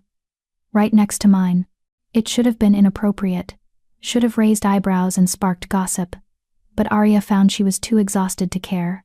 She let Kale guide her through corridors of stone and silver, past tapestries that depicted battles and ceremonies from centuries past. And when he finally opened a door to reveal a room that was bigger than the entire cabin she'd lived in during exile, she nearly cried. "Rest," Kale said. "Sleep. And tomorrow, we'll figure out our next move. Together." He turned to leave, but Arya caught his hand. "Thank you," she whispered. "For believing in me, for not making me face them alone." Kale looked back at her, and something in his expression made her heart stutter. "I told you, Arya, you don't burn alone." "Not anymore." He left, closing the door softly behind him, and Arya finally let herself collapse onto the massive bed, her body aching, her mind reeling. She'd exposed 7 traitors, proven her power was real, secured her place at the Alphaking's side, but she'd also painted an even bigger target on her back, because Seraphine would have heard by now, would know that her conspirators had been discovered, that Kale had returned with a weapon she hadn't anticipated. The first clash was over, but the war had only just begun. Chapter 6, Hearts That Recognize Home. Arya didn't sleep. How could she, when every time she closed her eyes, she felt the ghosts of all those lies she'd touched? 7 counselors, each one carrying betrayal like a sickness. She'd felt it all, the greed, the ambition, the cold calculation that let them plot their king's murder without hesitation. It was in her now. Under her skin. In her blood. Like a stain she couldn't wash away. Around 3 in the morning, she gave up trying. She wrapped herself in the silk robe someone had left folded on a chair. Expensive. Soft. Nothing like the rough furs she'd worn during exile, and stepped out onto the balcony attached to her room. The view stole what little breath she had left. The fortress sat high on the mountain, overlooking forests that stretched to the horizon. In the moonlight, everything was silver and shadow, beautiful and wild. This was the kingdom she'd agreed to help save. These were the territories Kale would die protecting. And somewhere out there, Seraphine was planning her next move. Couldn't sleep either. Arya spun around, silver fire sparking instinctively at her fingertips. But it was only Kale, stepping onto his own balcony, which, she now realized, was connected to hers by a narrow walkway. Close enough to reach in seconds. Close enough to hear if she called for help. Close enough that privacy was an illusion. "You put me next to you on purpose," Arya said. Guilty. Kale leaned against the railing, and the moonlight caught in his dark hair, making him look like something carved from shadow and silver. He'd changed out of his formal clothes into simple sleeping pants and a loose shirt. Barefoot. Relaxed. But his eyes were alert, watching her with that intensity that made her feel seen straight through to her soul. "Can't protect you if you're on the other side of the fortress." "I don't need protecting," Arya protested, even though they both knew it was a lie. "No?" Kale's eyebrow arched. "So the fact that you exposed 7 traitors today, 7 wolves with families, allies, people who will want revenge, doesn't concern you at all?" Arya's jaw tightened. "I did what you asked me to do." "I know." Kale's expression softened. "And I'm grateful. But that doesn't change the fact that you're now the most dangerous wolf in my court. Not because of what you can do, but because of what you know." He pushed off the railing and crossed the walkway to her balcony with easy grace. "Every wolf who has something to hide is going to be terrified of you now, Arya. Terrified of what you'll find if you touch them. And fear makes people do stupid, violent things. So, you're keeping me close," Arya said quietly. "I'm keeping you alive." Kale stopped a few feet away, giving her space but making his presence known. "There's a difference." Arya turned back to the view, wrapping her arms around herself. The night air was cold, but her silver fire kept her warm. Always warm. Like she carried summer beneath her skin, even in the depths of winter. "I can still feel them," she admitted after a long silence. "The traitors. Their lies. It's like they left pieces of themselves behind when I touched them. Rot that won't wash off." Kale moved closer. She felt him come to stand beside her, his shoulder almost brushing hers. "That's the cost of the power, isn't it? Seeing the truth means carrying the weight of it." "My grandmother must have felt this every day," Arya whispered. "Every wolf she healed, every corruption she burned away, she carried all of it. No wonder she exhausted herself. No wonder she couldn't stop, even when it was killing her. Her hands clenched on the railing. How did she stand it? How did she touch darkness over and over without letting it consume her? I don't know, Cale said honestly. But I know she had something you don't have yet. Arya looked at him. What? Experience. Cale's hand covered hers on the railing, warm and solid. She'd been using her power for decades. Had learned how to process what she felt, how to let it pass through her, instead of settling into her bones. His thumb brushed across her knuckles. You're trying to do in days what took her years to master. Of course it's overwhelming. What if I can't master it? Arya asked, voicing the fear that had been gnawing at her since the council session. What if I'm not strong enough? What if the power burns me out before I learn to control it? Cale was quiet for a moment. Then he turned to face her fully, his free hand coming up to tilt her chin until she had no choice but to meet his eyes. Then we slow down, he said simply. We take breaks. We find ways to ground you between uses. We make sure you're not carrying the weight alone. You can't protect me from my own power, Cale. No, but I can make sure you have reasons to keep fighting. His expression was intense, vulnerable in a way she'd never seen before. Do you know what I saw today, Arya? When you stood in that council chamber and exposed every traitor without hesitation. Arya shook her head. I saw someone who could have run, Cale said softly. Someone who could have disappeared the moment things got dangerous. But you stayed. You faced down 15 hostile counselors, touched each one, bore the weight of their corruption, and you didn't break. His hand moved from her chin to cup her face. You didn't even bend. You just burned brighter. I was terrified the entire time, Arya admitted. I know. Cale's smile was gentle. But you did it anyway. That's what courage is, Arya. Not the absence of fear. Just the decision that something else matters more. And what matters more to me? Arya asked, her heart hammering. Cale's thumb brushed across her cheekbone. That's for you to decide. But I hope he paused, something almost hesitant crossing his features. I hope at least part of it is that you're tired of being afraid, tired of hiding, tired of letting other people define who you are and what you're worth. He was right. Gods, he was absolutely right. Arya had spent 19 years being told she was too much, too dangerous, too broken to fix. And some part of her had believed it, had internalized it so deeply that even her own fire felt like a curse she needed to apologize for. But standing here with Cale, with a king who looked at her power and saw strength instead of threat, something in her chest was starting to shift. Tell me about the fire, Cale said suddenly. Not the healing part. Not the corruption sensing part. Just the fire itself. What does it feel like? No one had ever asked her that before. It feels like, Arya struggled to find words, like a second heartbeat, a pulse of heat that lives just beneath my skin. Most of the time it's quiet, almost dormant. But when my emotions spike, when I'm afraid or angry or she stopped, her face heating. Or, Cale prompted, a knowing smile playing at his lips.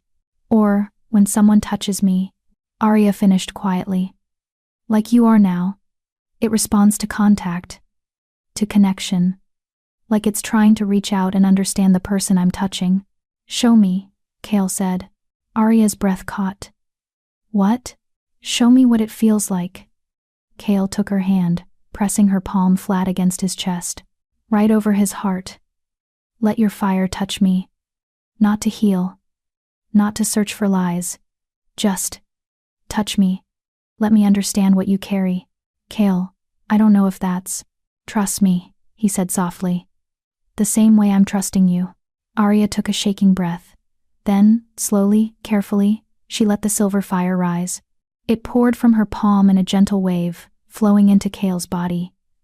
Not invasive, not searching, just present, warm, like sunlight given form. And through the connection, she felt him. Not his thoughts, not his secrets, but his emotions. Raw and unfiltered. The exhaustion he hid behind authority. The fear he buried beneath confidence. The loneliness of being a king who couldn't trust anyone. The weight of responsibility that never ever lifted. And beneath it all, burning bright and fierce and undeniable, a feeling that made her heart stop. Want, need, recognition. He felt it too. This pull between them. This connection that went deeper than strategy or convenience or mutual benefit. "Arya," Cale breathed, his eyes wide. "I can feel you. Not just the fire. You, your fear, your determination. Your—" He trailed off, something like wonder crossing his features. "Your hope. You're hoping this is real, that I'm real, that you're not going to wake up and find out it was all a dream." Arya tried to pull her hand back, suddenly vulnerable in a way that terrified her. But Cale's hand covered hers, holding it in place. "Don't," he said. "Don't hide from me. Not now. This is dangerous," Arya whispered. "Getting close to you. Letting you get close to me. It's the only real thing in a court full of lies," Cale finished. He leaned in, close enough that she could feel his breath against her lips. "I know it's dangerous. Arya, I know we should probably keep our distance, maintain professional boundaries, pretend this is just politics and strategy and nothing more." His forehead came to rest against hers. "But I'm so tired of pretending. Tired of being alone in rooms full of people. Tired of wondering if anyone sees me as more than just a crown and a title." "I see you," Arya said, the words pulled from somewhere deep inside her. "I see you, Cale. The parts you show everyone, and the parts you hide. And I—" She swallowed hard. "I'm terrified of how much I want this. Want you. Want to believe that someone like me could have something good. Someone like you," Cale repeated, pulling back just enough to look into her eyes. "Deserves everything good the world has to offer. And I intend to prove it to you. Every single day, until you believe it." He closed the distance between them slowly, giving her time to pull away. When she found herself leaning into him instead, his lips brushed against hers. Soft, gentle, nothing like the fierce, dangerous king who ruled the northern territories. This was something else. Something vulnerable and honest and absolutely terrifying in its intensity. Silver fire exploded between them, but it didn't burn. It sang, dancing across their skin, wrapping around them both, pulling them closer. Arya gasped against Cale's mouth, and he swallowed the sound, his arms coming around her waist to anchor her. The kiss deepened, and Arya felt the fire respond. Felt it recognize him on a level she didn't understand. Like their souls were speaking in a language their minds couldn't comprehend. "Mine," the fire whispered. "Ours. Home." Cale broke the kiss first, breathing hard, his eyes blazing amber bright. "If we don't stop now," he said, his voice rough, "I'm not going to be able to stop." Arya's entire body was trembling. The fire was still crackling between them, still pulling her toward him with magnetic force. Would that be so terrible? Yes. Cale's hand came up to cradle her face, his expression fierce and tender all at once. "Because you deserve better than a rushed, desperate coupling on a balcony. You deserve time, attention, someone who worships you the way you should be worshipped." His thumb traced her lower lip.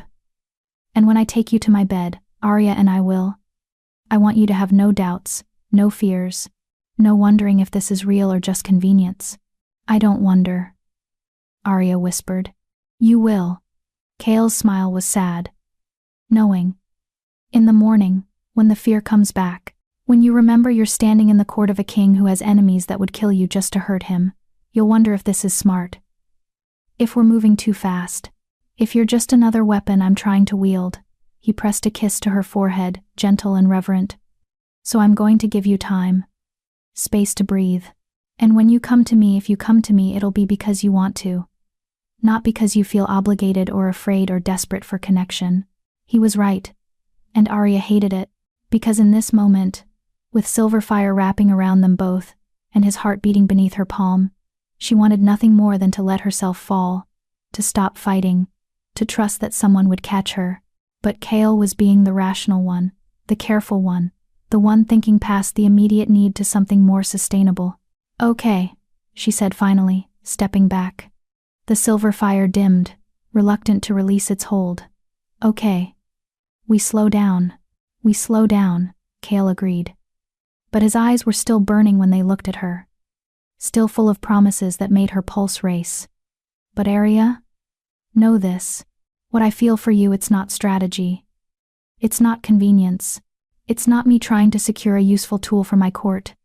He caught her hand one last time, pressing a kiss to her knuckles that seared straight through to her soul.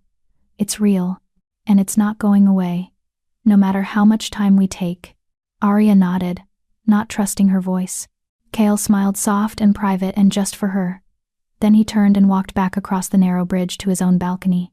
He paused at his door, looking back. Sleep well, Arya Ashbourne, and know that I'm right here if you need me. He disappeared into his room, leaving Arya alone with the moonlight and the racing of her heart. She touched her lips, still feeling the ghost of his kiss, still feeling the way her fire had responded to him. Mine, it whispered again.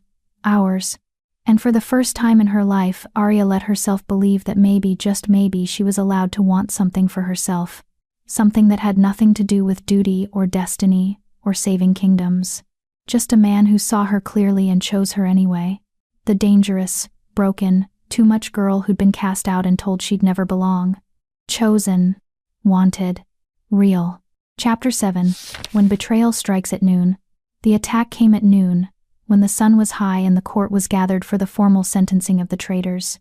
Arya stood beside Kale's throne, wearing clothes that had been sent to her room that morning, deep blue velvet that matched the stormborn colors, embroidered with silver thread that caught the light. Someone had braided her hair, woven silver chains through the strands. She looked like she belonged here, like she was part of the court, instead of an outsider barely tolerated. It was all a lie, and everyone knew it. The remaining counselors watched her with barely concealed hostility. The guards kept their distance, hands never far from their weapons. Even the servants gave her a wide berth, like her power might reach out and burn them if they got too close. Only Kale seemed unbothered. He sat on his throne with the absolute confidence of a man who'd survived assassination and come back stronger. And when he looked at Arya, just quick glances. Nothing obvious, there was warmth in his eyes that made her chest ache. Last night had been real. The kiss, the promises, the way her fire had recognized him. But daylight brought doubt, just like he'd predicted. Because standing here in the formal throne room, surrounded by wolves who hated her, Arya couldn't help wondering if she'd made a terrible mistake. Bring in the prisoners, Kale commanded. The 7 traitors were dragged forward in chains. Thane at the front, his expensive clothes torn and dirty. Vera snarling behind him, still more wolf than woman even in human form. And 5 others whose names Arya had learned yesterday, whose betrayals she'd felt like poison on her tongue. You stand accused of conspiracy, treason, and attempted murder of your king, Kale said, his voice carrying through the chamber with absolute authority. The evidence against you is irrefutable. Your guilt has been proven by fire that cannot lie. Do any of you wish to speak before I pass sentence? Yes. Thane stepped forward, his chains rattling. His eyes weren't on Kale. They were on Arya. I wish to speak about the witch you've brought into our court. The exile who claims to see truth but deals only in lies. Murmurs rippled through the gathered wolves. Arya felt her silver fire stir restlessly, responding to the accusation. Careful, Thane, Kale said softly, dangerously. You're already condemned. Don't make your final moments a demonstration of stupidity. Stupidity? Thane laughed, the sound bitter and broken. The only stupid thing I did was underestimate her. We all did. We thought she was just some cast-off from a minor pack. Some girl with delusions of grandeur. His lips pulled back in a snarl. But she's more than that, isn't she? She's a weapon. One you're wielding against anyone who dares question your rule. I'm wielding truth, Kale corrected. Something you wouldn't recognize if it bit you. Truth? Vera spat, her voice more growl than words. She touched us and decided we were guilty. No trial, no evidence. Just her word and your blind faith. How is that justice? Because she was right, Kale said flatly. Every single one of you was conspiring with Seraphine. Every single one of you took gold, and made promises, and plotted my death. Deny it if you can. Silence. Because they couldn't deny it. The truth was written on their faces, in the guilt they couldn't quite hide. That's what I thought, Kale said. So here's your sentence. Exile. All 7 of you. Stripped of rank, title, and territory. You have until sunset to be beyond my borders. If you're found within the northern territories after that, you will be executed on sight. Exile. Thane's laugh was ugly. You think that's mercy? You think Seraphine won't find us the moment we leave? Won't kill us to tie up loose ends? Then you should have been more careful about who you betrayed, Cale said coldly. Guards. Get them out of my sight. But before the guards could move, Thane did something that changed everything. He lunged at Arya, not shifting, not attacking, just moving fast enough to grab her wrist before anyone could stop him. And the moment his skin touched hers, Arya felt it. Another presence. Not Thane. Something else. Something that had been hiding in his mind, waiting for exactly this moment. No! Thane screamed. The windows exploded inward. Wolves poured through, dozens of them, all shifting mid-leap, all wearing the white furs that marked them as Seraphine's personal guard. And in the center of the chaos, on the main balcony, stood Seraphine herself. She wore a crown of ice and silver, carried herself like she was already queen. And when she smiled at Cale, it was the smile of a woman who'd just won. Hello, husband, she purred. Did you miss me? Everything happened at once. Cale's guards engaged the attackers. Steel rang against claws. Blood sprayed across marble floors. And Arya was still trapped in Thane's grip, silver fire erupting from her skin as she tried to break free. But he held on, even as her flames burned him, even as his skin charred and blistered. She said you'd try to save him, Thane gasped, his face twisted with pain and savage satisfaction. Said you wouldn't be able to help yourself, said to use that against you. Let her go, Cale roared, trying to reach them. But Seraphine's wolves blocked his path, 3 of them engaging him at once. Even an Alphaking couldn't fight through those odds quickly. The prophecy was right about one thing. Thane continued, his voice breaking. You're going to have to choose. Save yourself or save your king. Can't do both. Not this time. Arya felt it then. The trap. The real trap. Because Seraphine's wolves weren't trying to kill Cale. They were hurting him. Pushing him toward the balcony. Toward where Seraphine waited with something in her hand that glowed sickly green. More poison. Enough to kill even an Alphaking if it hit its mark. Cale! Arya screamed. It's a trap. She's going to. Thane twisted her wrist, and agony lanced up her arm. The silver fire flickered, faltered. And in that moment of distraction, Seraphine threw. The vial arced through the air, perfect and deadly, aimed straight at Cale's heart. Arya didn't think, didn't plan, didn't consider consequences. She just moved. Her power exploded outward in a wave that sent Thane flying, that cleared a path through the fighting wolves like they were made of paper. That reached Cale half a second before the poison did. Silver fire wrapped around him like a shield, and the vial shattered against it harmlessly. The poison hissed and smoked where it hit her flames, dissolving into nothing. No! Seraphine's scream was fury incarnate. That's impossible. Nothing can burn through that poison. Nothing. But Arya's fire could, was, the same way it had burned through the poison in Cale's blood days ago, the same way it touched truth and burned away lies, the same way it was now burning through her own strength, taking everything she had and demanding more. Arya, stop. Cale grabbed her shoulders, his eyes wide with alarm. You're going to kill yourself. But she couldn't stop, because the moment she'd touched her fire to the poison, she'd felt something else. Something hidden beneath Seraphine's attack. A curse. Old magic, woven into the poison itself. This wasn't just meant to kill Cale. It was meant to corrupt him. Turn him into something monstrous. Something that would destroy his own kingdom from the inside. There's a curse. Arya gasped, her whole body shaking with the effort of holding the shield. She was going to. She wanted to. I wanted you to watch him suffer, Seraphine said, her beautiful face twisted with hatred. Wanted you to see what happens to kings who reject me. But you, her eyes narrowed on Arya, you're stronger than I thought, stronger than you should be, unless her expression shifted. Understanding dawned, cold and terrible. Unless the prophecy wasn't about stopping me, it was about you. About the Ashbourne girl becoming something neither of us expected. Retreat. Cale shouted to his guards. Fall back. Protect the council. His wolves obeyed, creating a defensive line between the civilians and Seraphine's attackers. But Seraphine wasn't interested in the council anymore. All her attention was fixed on Arya.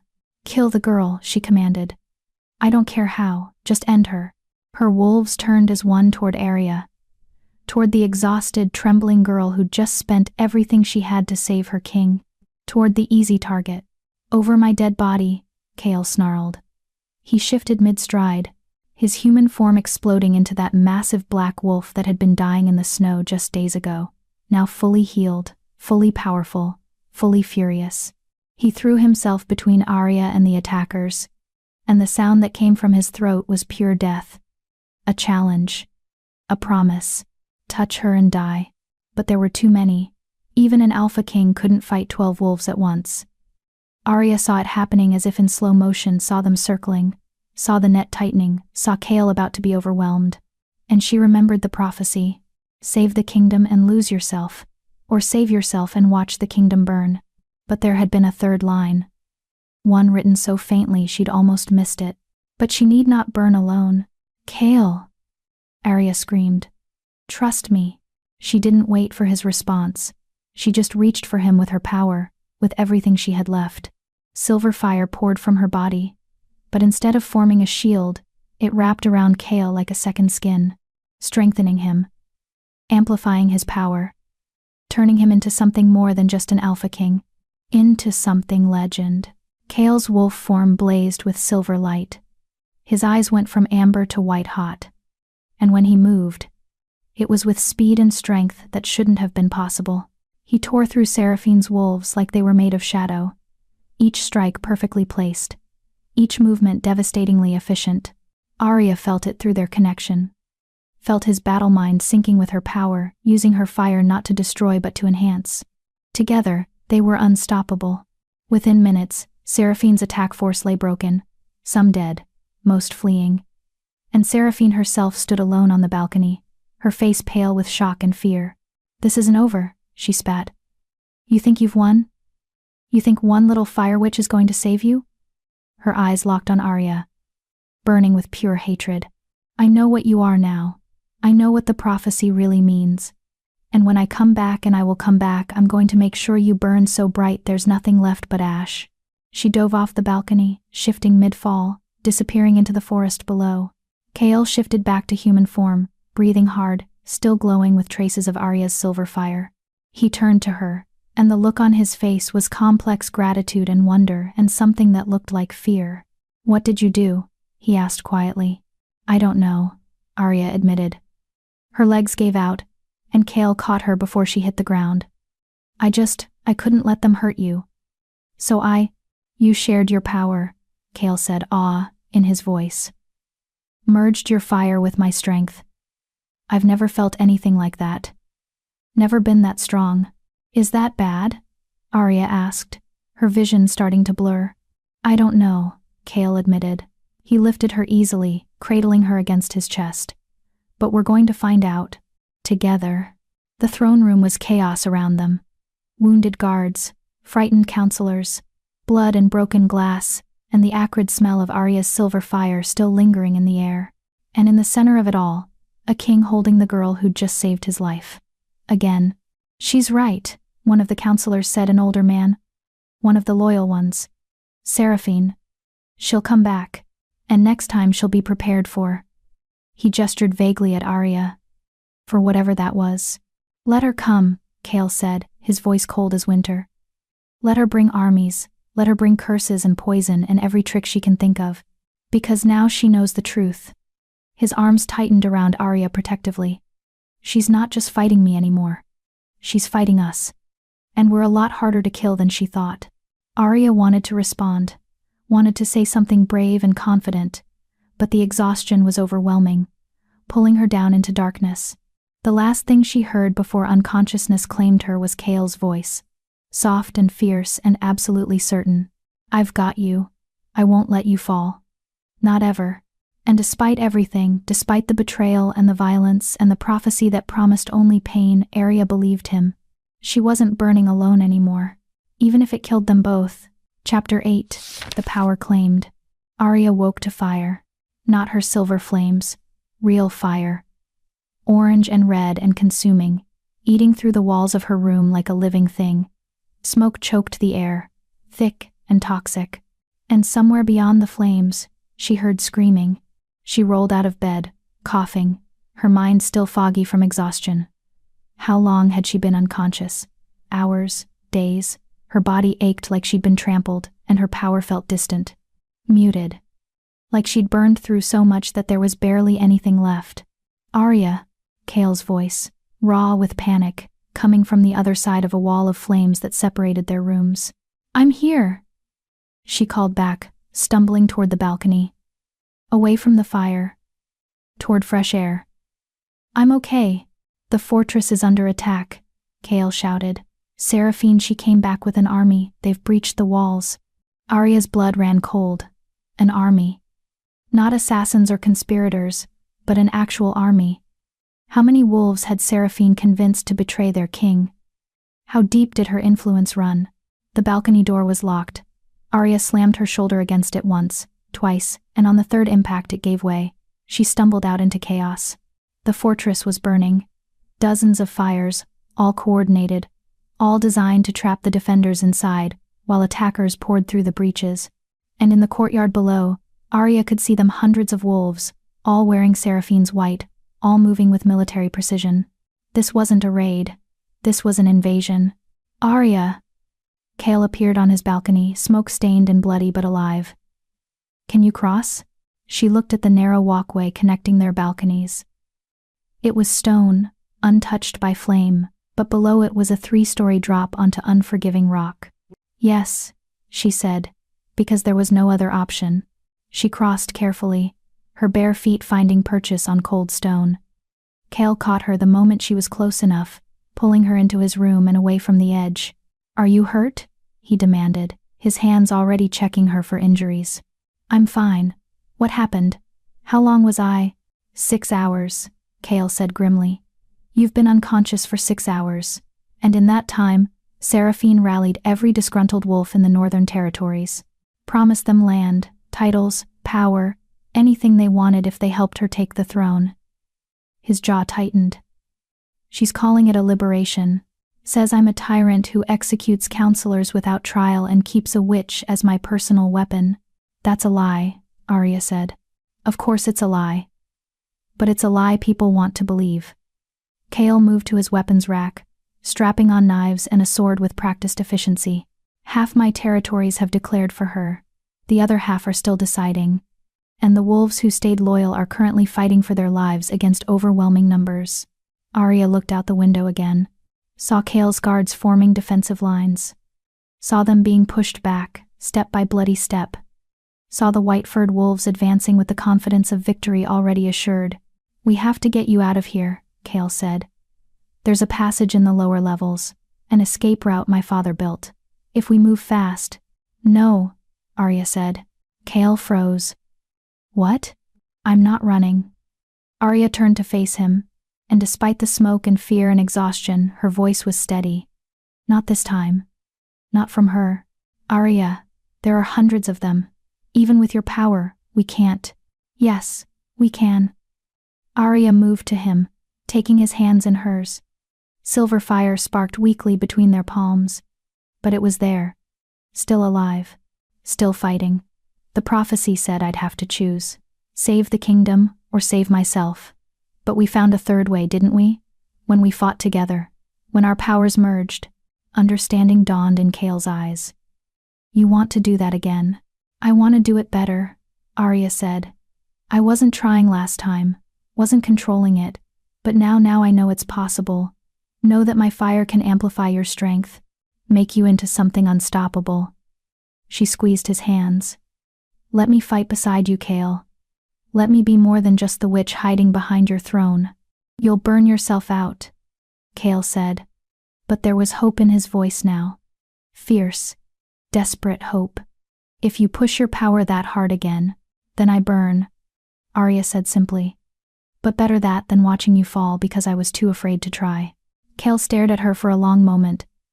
Then he pulled her close, his forehead resting against hers. "You're absolutely insane. I learned from the best," Arya said.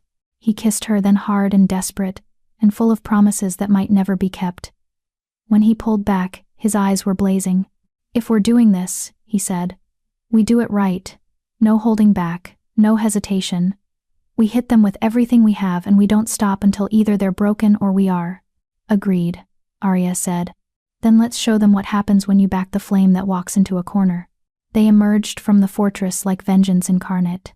Chaol in full armor, moving with the deadly grace of a king who'd spent his entire life preparing for war. And Arya beside him, wearing nothing but the silk robe she'd woken in, silver fire already crawling across her skin in anticipation. The courtyard fell silent when they appeared. Seraphine's wolves stopped advancing. Even the defenders paused, staring at the girl who glowed like a star, and the king who walked beside her without fear. "Seraphine," Chaol's voice boomed across the battlefield. "Show yourself, or are you content to let your followers die while you hide in the shadows?" For a moment, nothing. Then laughter cold and cruel echoed from the main gates. Seraphine walked through the breach, like she owned it. Still wearing that crown of ice and silver. Still beautiful and terrible and absolutely certain of her victory. "Hello again, darling," she said. "I see you brought your pet witch. How predictable. I see you brought an army of cowards." Chaol shot back. "Tell me, how many lies did it take to convince them to betray their king?" "No lies necessary," Seraphine said.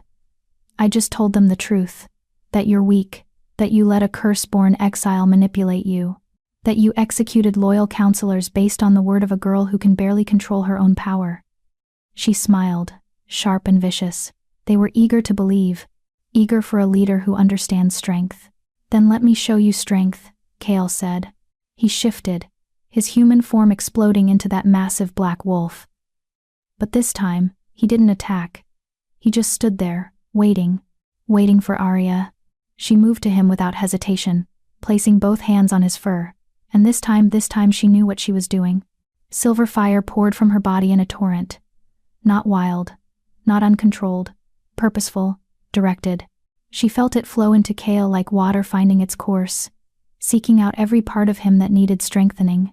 His muscles, his bones, his very essence, and she pushed. The transformation was instant and absolute. Chaol's wolf form blazed with silver light so bright it hurt to look at directly. He grew larger, his already massive frame expanding until he stood taller than any wolf had a right to be. And when he moved, the ground trembled. "Impossible," Seraphine breathed, her confidence cracking for the first time. "You wanted to see what we are?" Arya called out, her voice amplified by the fire coursing through her. "You wanted to understand what you're fighting? Look at us." She stepped forward, and silver flames erupted from the ground where she walked. Not burning, not destroying, just claiming, marking this territory as hers, as theirs. "I am Arya Ashbourne," she declared, her voice ringing across the courtyard. "Daughter of the flame that walks. Heir to power you can't comprehend. And I stand with Chaol Stormborn, Alphaking of the Northern Territories." Her eyes locked on Seraphine. "You want his throne? You want his kingdom? Then you go through us." Seraphine's face twisted with rage. "Kill them! Kill them both!" The army surged forward as one. And Chaol, enhanced by Arya's fire, amplified beyond anything natural, met them head-on. He was a force of nature. Every strike perfectly placed. Every movement devastating. He tore through Seraphine's wolves like they were made of paper. And behind him, Arya's fire burned, not touching his allies. Only his enemies. Only those who'd chosen betrayal over loyalty. The flames sought out corruption, found it, burned it away, and through their connection, Arya felt Chaol's battle mind. Felt his strategy, his awareness of every fighter on the field. She fed him information without words, warned him of attacks from behind, showed him weak points in the enemy formation, guided his strikes with preternatural precision. They weren't just fighting together. They were fighting as one. "Fall back," someone in Seraphine's army screamed. "They're monsters, they can't be." But Arya's fire was already wrapping around him, not killing, just stopping, holding him in place while her power searched his soul. Coerced, she realized. threatened into service, family held hostage. Go, she said, releasing him. Get your family and run. You're not guilty. The wolf stared at her in shock. Then he bolted, disappearing into the chaos. Arya did it again and again, touching enemies with her fire, sorting the truly guilty from those who'd been forced or manipulated, letting the innocent flee while Kale dealt with those who'd chosen darkness willingly. Within an hour, Seraphine's army was broken, half dead, half fled, the rest on their knees surrendering to a king and his flame who'd proven themselves utterly, terrifyingly unstoppable. Only Seraphine remained standing, alone now, abandoned by the wolves who'd promised to follow her. You can't kill me, she said, her voice shaking but defiant. I'm still technically your wife, still protected by marriage law. Kill me and the other territories will call it murder. We'll use it as justification to— I don't need to kill you, Kale said. He shifted back to human form, still glowing with traces of silver fire. Arya moved forward, her power still crackling across her skin. She was exhausted, shaking. But there was enough left for this. One final act. She pressed her hand to Seraphine's chest, and she looked deep into the woman's soul, past the beauty and the ambition and the cold calculation, all the way down to the core of who Seraphine really was. What she found made her sick.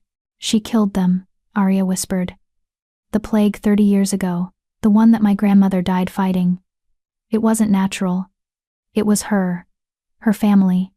They created it, released it, killed hundreds of wolves just to prove they could, just to see if they could weaponize disease. Kale's expression went cold as ice. What? My grandmother died stopping a plague that Seraphine's family created for profit, Arya said, silver flames rising higher. She tried to save your grandmother too, didn't she? That's why you remembered the stories. Why you knew her name. Because she came here. Tried to heal the Stormborn pack. Tried to. She was too late, Kale finished, his voice hollow. My grandmother died despite her efforts. The Ashborn healer blamed herself, pushed harder, went to more packs, until there was nothing left, Arya said. She died saving people from a plague that never should have existed. That was created by the family you married into. Seraphine tried to back away, but Arya's fire held her in place.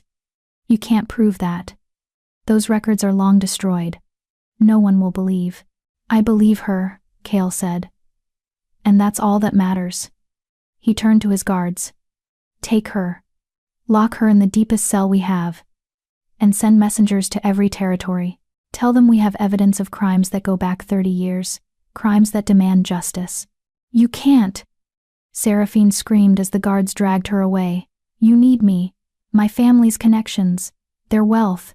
Without us, you're nothing. Nothing. But her voice faded as she was pulled into the fortress, leaving Kale and Arya standing alone in a courtyard littered with the wounded and the dead. It's over, Arya said quietly. She's finished. This battle is over, Kale corrected. But the war? He looked at the destruction around them. That's just beginning. She has allies, family, people who won't accept her imprisonment without retaliation. Then we fight them too, Arya said. She swayed on her feet, and Kale caught her immediately. Together. Like we did today. Her vision blurred. The silver fire flickered and died, and Arya felt herself falling into darkness for the second time in 24 hours. But this time, she wasn't afraid, because Kale was there. Solid and real and absolutely certain. I've got you, he murmured, lifting her into his arms. You magnificent, terrifying, absolutely perfect woman. I've got you. The last thing Arya registered before unconsciousness claimed her was the sound of his guards cheering. Of his people, her people now acknowledging what they'd done, what they'd become, not just a king and his weapon, but partners, equals, two halves of something that could change the world. The flame that walks had claimed her power, and the kingdom would never be the same. Chapter 9. Choosing each other. Arya woke slowly this time. No fire, no screaming, just warmth and the soft morning light filtering through curtains she didn't recognize. She was in a bed that wasn't hers, larger, more luxurious. And when she turned her head, She found Kale sitting in a chair beside her, his head tilted back against the wall, fast asleep. He looked exhausted. His formal clothes were gone, replaced by simple sleeping pants and a loose shirt. There was dried blood on his knuckles, bruises darkening along his jaw. But he was alive, whole, and he'd stayed with her. Arya sat up carefully, testing her strength. Her body ached, but it was manageable. Distant, like the worst of the pain had passed while she slept. How long had it been this time? 2 days. She jumped, her heart hammering. Kale's eyes had opened, watching her with that intensity that made her feel simultaneously exposed and safe. 2 days? Arya repeated. You pushed yourself harder than last time, Kale said, his voice rough with sleep and something else. Something that sounded like fear. The healers said you'd burned through nearly everything. That if you'd held the connection any longer. He stopped, his jaw tightening. You could have died, Arya. Actually died. But I didn't, she said softly. Because I broke the connection when I felt you fading. Kale stood, moving to sit on the edge of the bed. Close enough to touch but not quite touching. Because I refused to let you sacrifice yourself for my kingdom. Like I promised. Arya looked at him, really looked. Saw the dark circles under his eyes. The tension in his shoulders. The way his hands were clenched like he was fighting the urge to reach for her. You haven't slept, she said. How could I? Kale's laugh was bitter. You were unconscious for 2 days, Arya. 2 days where I didn't know if you'd wake up. If I'd broken you by asking you to share your power. If, his voice cracked. If I'd killed you by being too selfish to let you run when you had the chance. Kale, I watched my father's advisor die when I was 12, he continued, the words spilling out like he'd been holding them back too long. Watched him burn himself out defending my father from assassins. He used every drop of his power, and when it was over, there was nothing left. Just ash and the memory of a man who'd loved his king too much to say no. He finally looked at her, and his eyes were haunted. I swore I'd never do that to anyone. Never ask someone to give more than they could afford to lose. And then I met you. And he swallowed hard. I asked you to do exactly that. Twice. And both times you nearly died. Arya reached out and took his hand. Silver fire sparked weakly between their palms, but it was there, still alive, still connecting them. I chose this, she said firmly. You didn't force me, Kale. You gave me options. Gave me time. And I chose to fight. Chose to stand beside you. Not because I felt obligated or manipulated or afraid, but because, she took a breath. Because you saw me when no one else would. Because you made me believe I was worth more than the curse everyone said I carried. You are worth more, Kale said fiercely. You're worth everything. Which is why I can't. He stopped, struggling with something. I can't ask you to do that again. Can't ask you to merge your power with mine if it means losing you. Then don't ask, Arya said. Let me offer. When I'm ready. When I've learned to control it better. When I can do it without burning out. She squeezed his hand. We're still figuring this out, Kale. Both of us. What we can do. What it costs. How to balance power with preservation. And if you can't, Kale asked quietly, if every time we fight together, it risks your life, then we find another way. Arya said. We adapt. We grow. We learn. She smiled, soft and certain. That's what partners do, isn't it? Figure things out together? Kale stared at her for a long moment. Then he did something that surprised her. He laughed. Real and genuine and full of relief. Partners, he repeated. Not king and subject, not master and weapon. Just partners. Just partners, Arya agreed. He pulled her close then, wrapping his arms around her carefully. Like she was precious. Fragile. Worth protecting. You terrify me, he murmured into her hair. The way you throw yourself into danger. The way you don't hesitate to give everything you have. It's brave and stupid. And absolutely maddening. I learned from the best. Arya said again, her face pressed against his chest.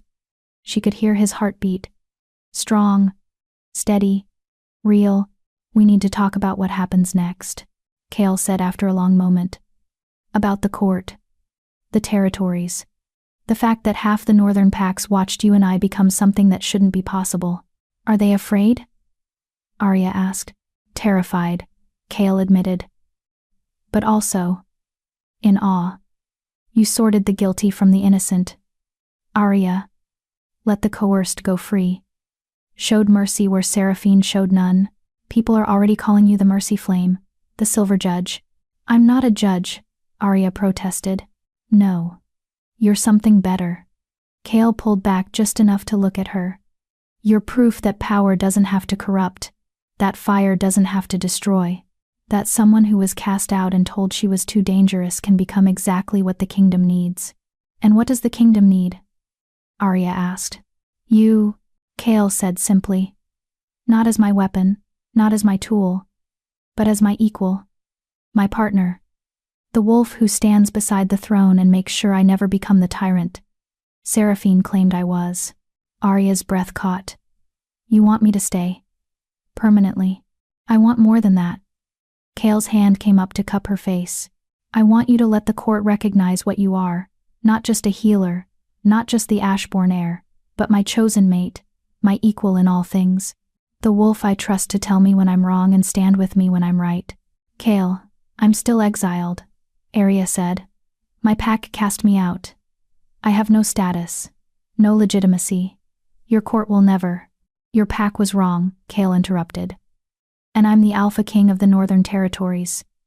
If I say you have legitimacy, you have it.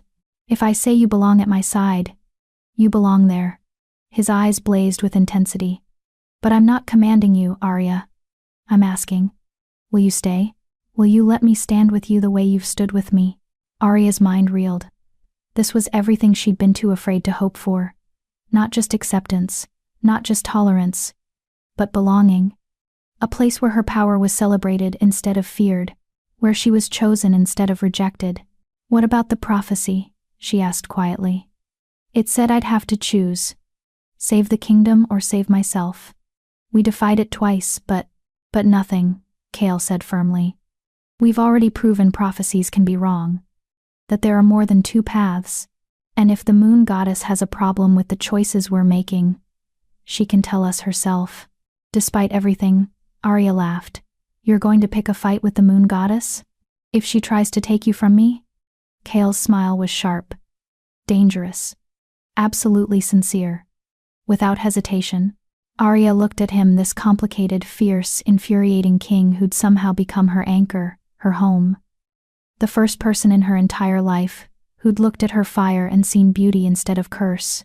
Okay, she said. I'll stay. I'll be your partner. Your equal. Whatever that means. It means everything, Chaol said. And he kissed her. Not desperate this time. Not rushed or afraid. Just real. Solid. Full of promises they'd actually have time to keep. Silver fire sparked between them. But it was gentle. Warm. Not demanding or consuming. Just present. Acknowledging what they'd become together. When they finally pulled apart, both breathing hard, Chaol rested his forehead against hers. The council wants to hold a formal ceremony, he said. Recognize you officially, give you a title. Make it clear you're under the throne's protection. What kind of title? Arya asked warily. That's up to you. Chaol's smile was soft. But I was thinking. Flamekeeper. The wolf who guards the throne not with claws or fangs but with truth. With fire that burns away corruption and leaves only what's real. Flamekeeper. Arya repeated, tasting the words. They felt right.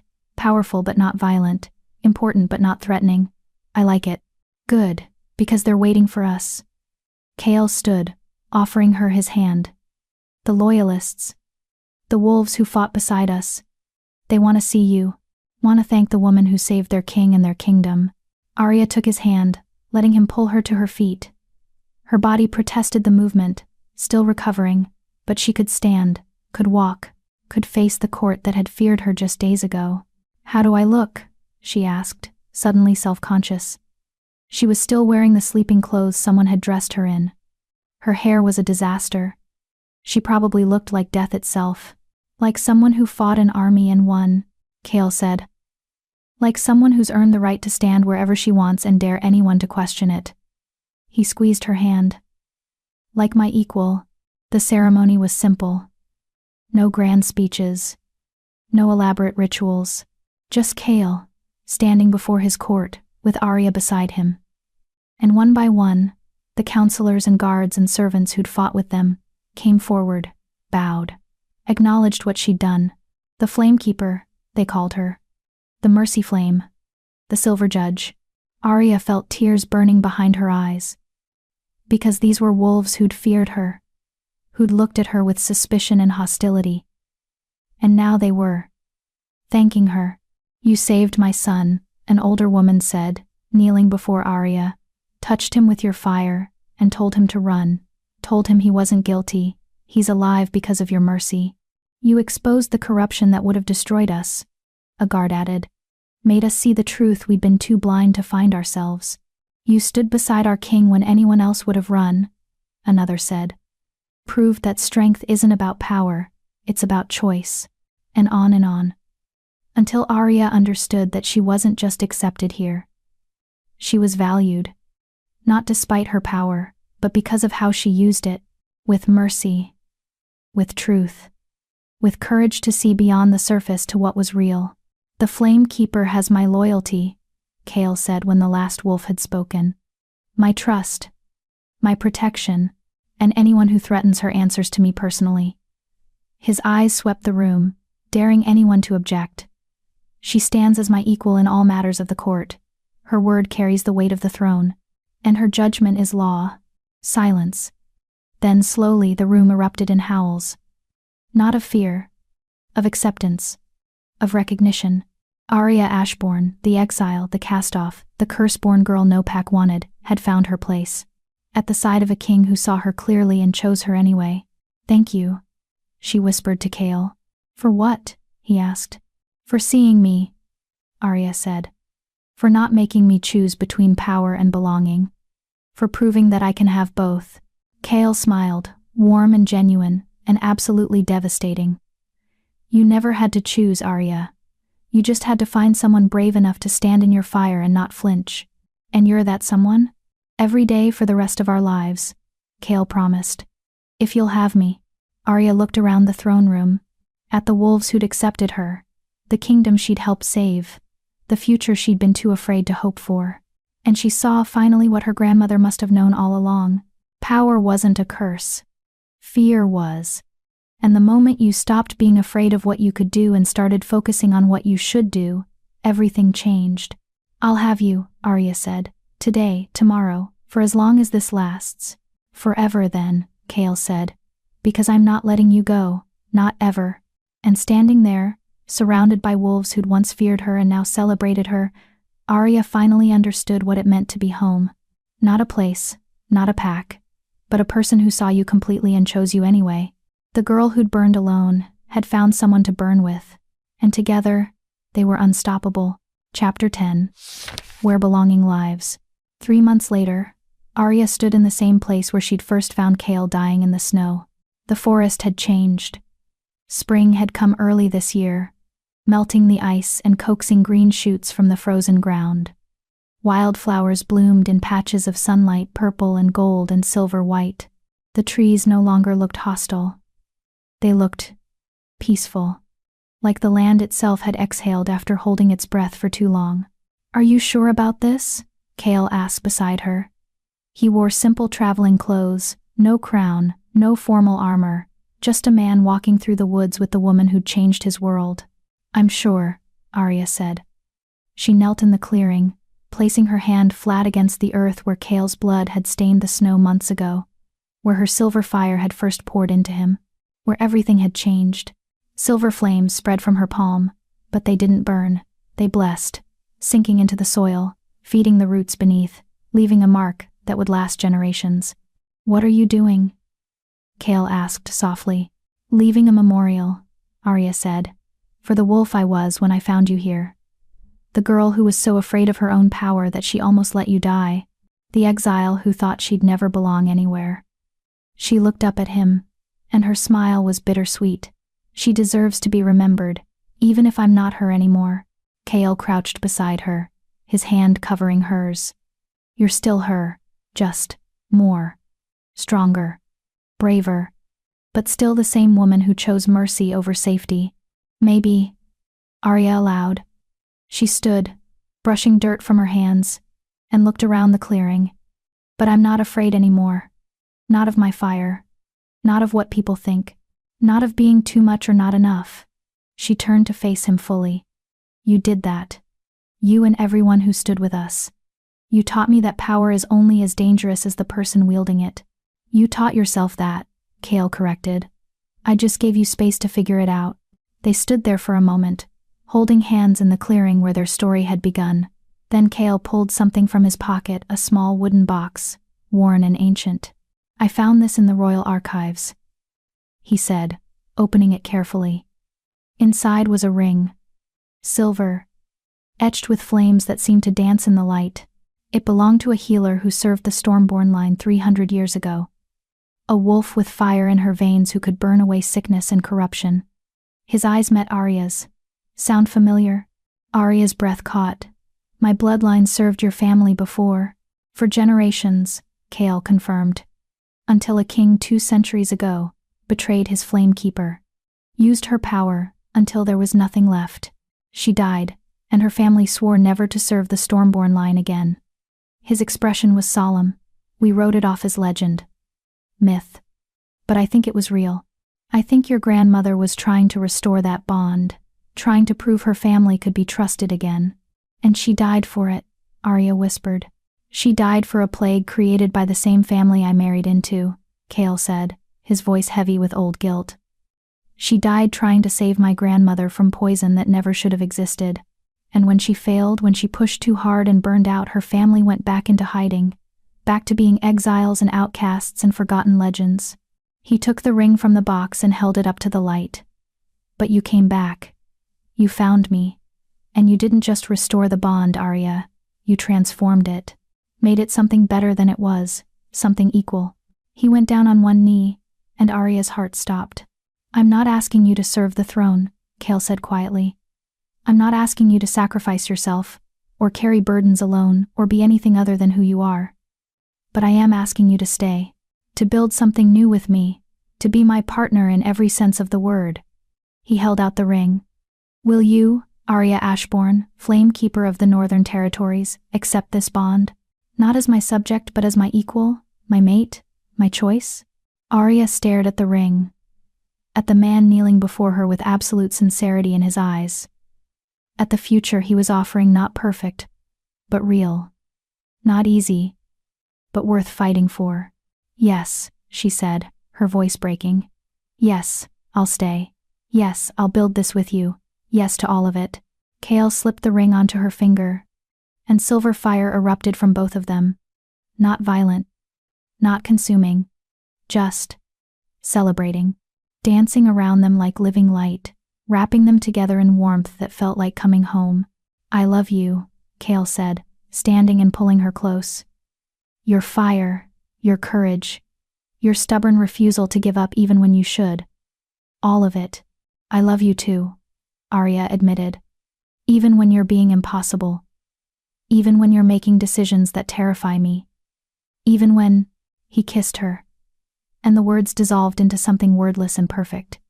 Into a promise that needed no translation.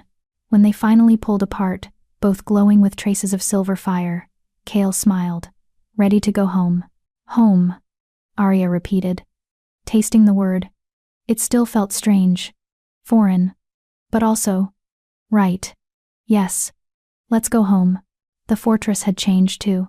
In 3 months, they'd rebuilt what Seraphine's attack had destroyed, but they'd also made improvements. The dungeons now had proper ventilation.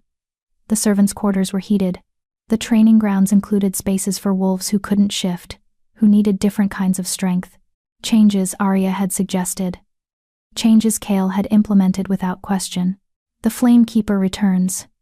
A guard called out as they approached the gates. Make way. But Arya didn't need them to make way. The wolves parted naturally, bowing as she passed. Not out of fear, out of respect. She'd spent the last 3 months proving herself, teaching young wolves how to control their power, healing those injured in the attack, using her fire to identify corruption in trade agreements and political alliances, making herself indispensable not through force, but through truth. And slowly, the court had stopped fearing her, started trusting her, started seeing what Kale had seen from the beginning, that she was exactly what they needed. Lady Arya. A young wolf ran up to her, no more than 13, with shy eyes and nervous energy. I've been practicing like you taught me. Watch. The girl closed her eyes, and small blue flames sparked at her fingertips. Controlled, purposeful, beautiful. That's wonderful, Lyra, Arya said warmly. You've got excellent control now. Your family must be proud. They are. Lyra's face lit up. My mother said she's sorry she was afraid of me before. She said having fire is a gift, not a curse, just like you proved. The girl ran off, and Arya felt tears prick her eyes. You're changing the world, Kale said softly. One wolf at a time. I'm just showing them what's possible, Arya said. Showing them they don't have to hide what makes them different. That's revolutionary, Kale pointed out. In the best way. They climbed the steps to the throne room, and Arya paused at the entrance. 3 months ago, she'd stood here trembling, afraid, certain she didn't belong. Now, she walked in with her head high. The council was in session, 8 loyal wolves who'd survived Seraphine's purge, plus new appointments Arya and Kale had vetted together. They looked up when she entered, and every face held welcome. Flamekeeper, the eldest counselor said, bowing. The king told us you were visiting the northern woods. Did you find what you were looking for? I found closure, Arya said, and something more. She held up her hand, showing the ring that glinted silver in the light. The room erupted in celebration. Howls and cheers and genuine joy that Arya still couldn't quite believe was real. When's the ceremony? Someone called out. Soon, Kale said, his arm around Arya's waist. But we wanted to tell the council first. You've all earned the right to know before the rest of the territories. The territories are going to lose their minds, a younger counselor said, grinning. Half of them are still calling your partnership unnatural, dangerous. And now you're making it official? Let them talk, Arya said calmly. We've proven ourselves already. And if some wolves can't accept that power and love can coexist. She shrugged. That's their limitation, not ours. Kale looked at her with something like awe. 3 months ago, you would have apologized for that statement. 3 months ago, I still thought I needed permission to exist, Arya said. But I've learned better, thanks to you. Thanks to all of you. She looked around the council room, at the wolves who'd become her allies, her friends, her pack. You taught me that belonging isn't something you earn by being perfect. It's something you build by being honest. Wise words from our Flamekeeper, the eldest counselor said. The kingdom is lucky to have you. I'm lucky to have the kingdom, Arya corrected. All of you. This chance to be more than the curse my first pack called me. That night, Arya stood on her balcony watching the stars, the same balcony where she'd kissed Kale for the first time, where she'd felt her fire recognize him as something essential. Can't sleep? Kale asked, appearing beside her. Just thinking, Arya said. She held up her hand, letting silver fire dance across her fingers. About my grandmother. About what she would think if she could see me now. She'd be proud, Kale said without hesitation. Would she? Arya asked. She spent her whole life trying to prove her fire was a gift. Died trying to save wolves who feared her. And I'm here, using that same fire to build something she never got to see. Which is exactly why she'd be proud, Kale said. You're not repeating her mistakes, Arya. You're learning from them. You're using your power, yes. But you're also setting boundaries. Taking breaks. Letting others help carry the weight. He pulled her close. You're living the life she wanted, but never claimed for herself. I hope so, Arya whispered. I hope wherever she is she knows. Knows that the Ashbourne line came back. That we're not hiding anymore. That we found a way to be powerful and happy at the same time. She knows, Kale said. I'm sure of it. They stood there together, wrapped in silver fire and starlight. And Arya let herself feel it. All of it. The joy. The peace. The absolute certainty that she was exactly where she belonged. She'd been cast out for being too much, too dangerous, too broken to fix. And she'd found a king who looked at her fire and saw beauty, who stood beside her and refused to let her burn alone, who proved that love didn't tame you, it reminded you who you'd always been. I was afraid to be seen, Arya said quietly. My whole life, I was terrified that if people really saw me, all of me, they'd reject me. And they did. My pack, my family, everyone I thought would love me unconditionally. But not everyone, Kale pointed out.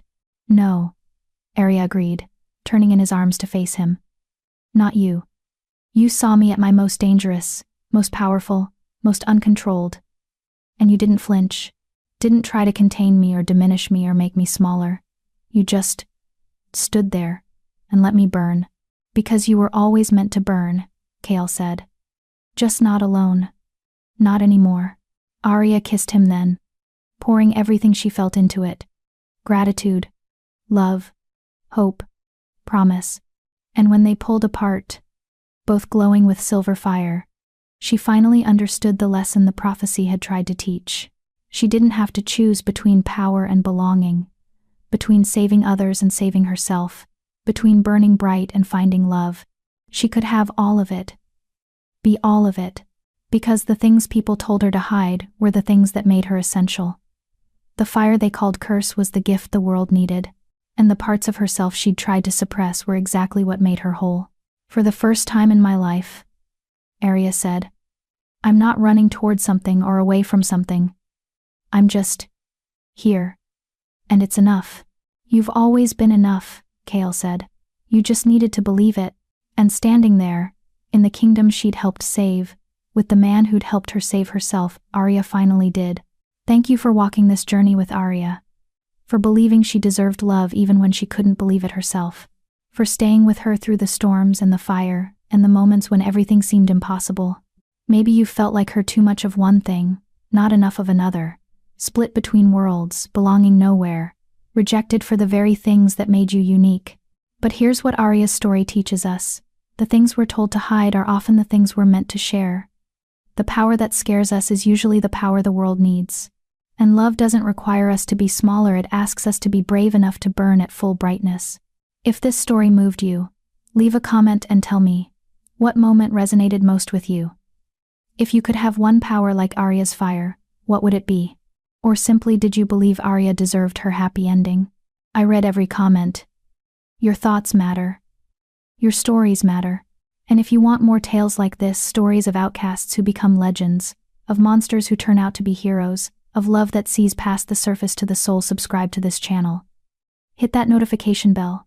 Because here, we tell stories about the ones who don't fit, the ones who were told they're too much or not enough, the ones who learn that being different isn't a curse, it's a calling. Until the next story finds us. Remember, you don't have to be perfect to be worthy of love. You just have to be brave enough to let yourself be seen. This is what it means to be found. With love. Until we meet again, in the next tale.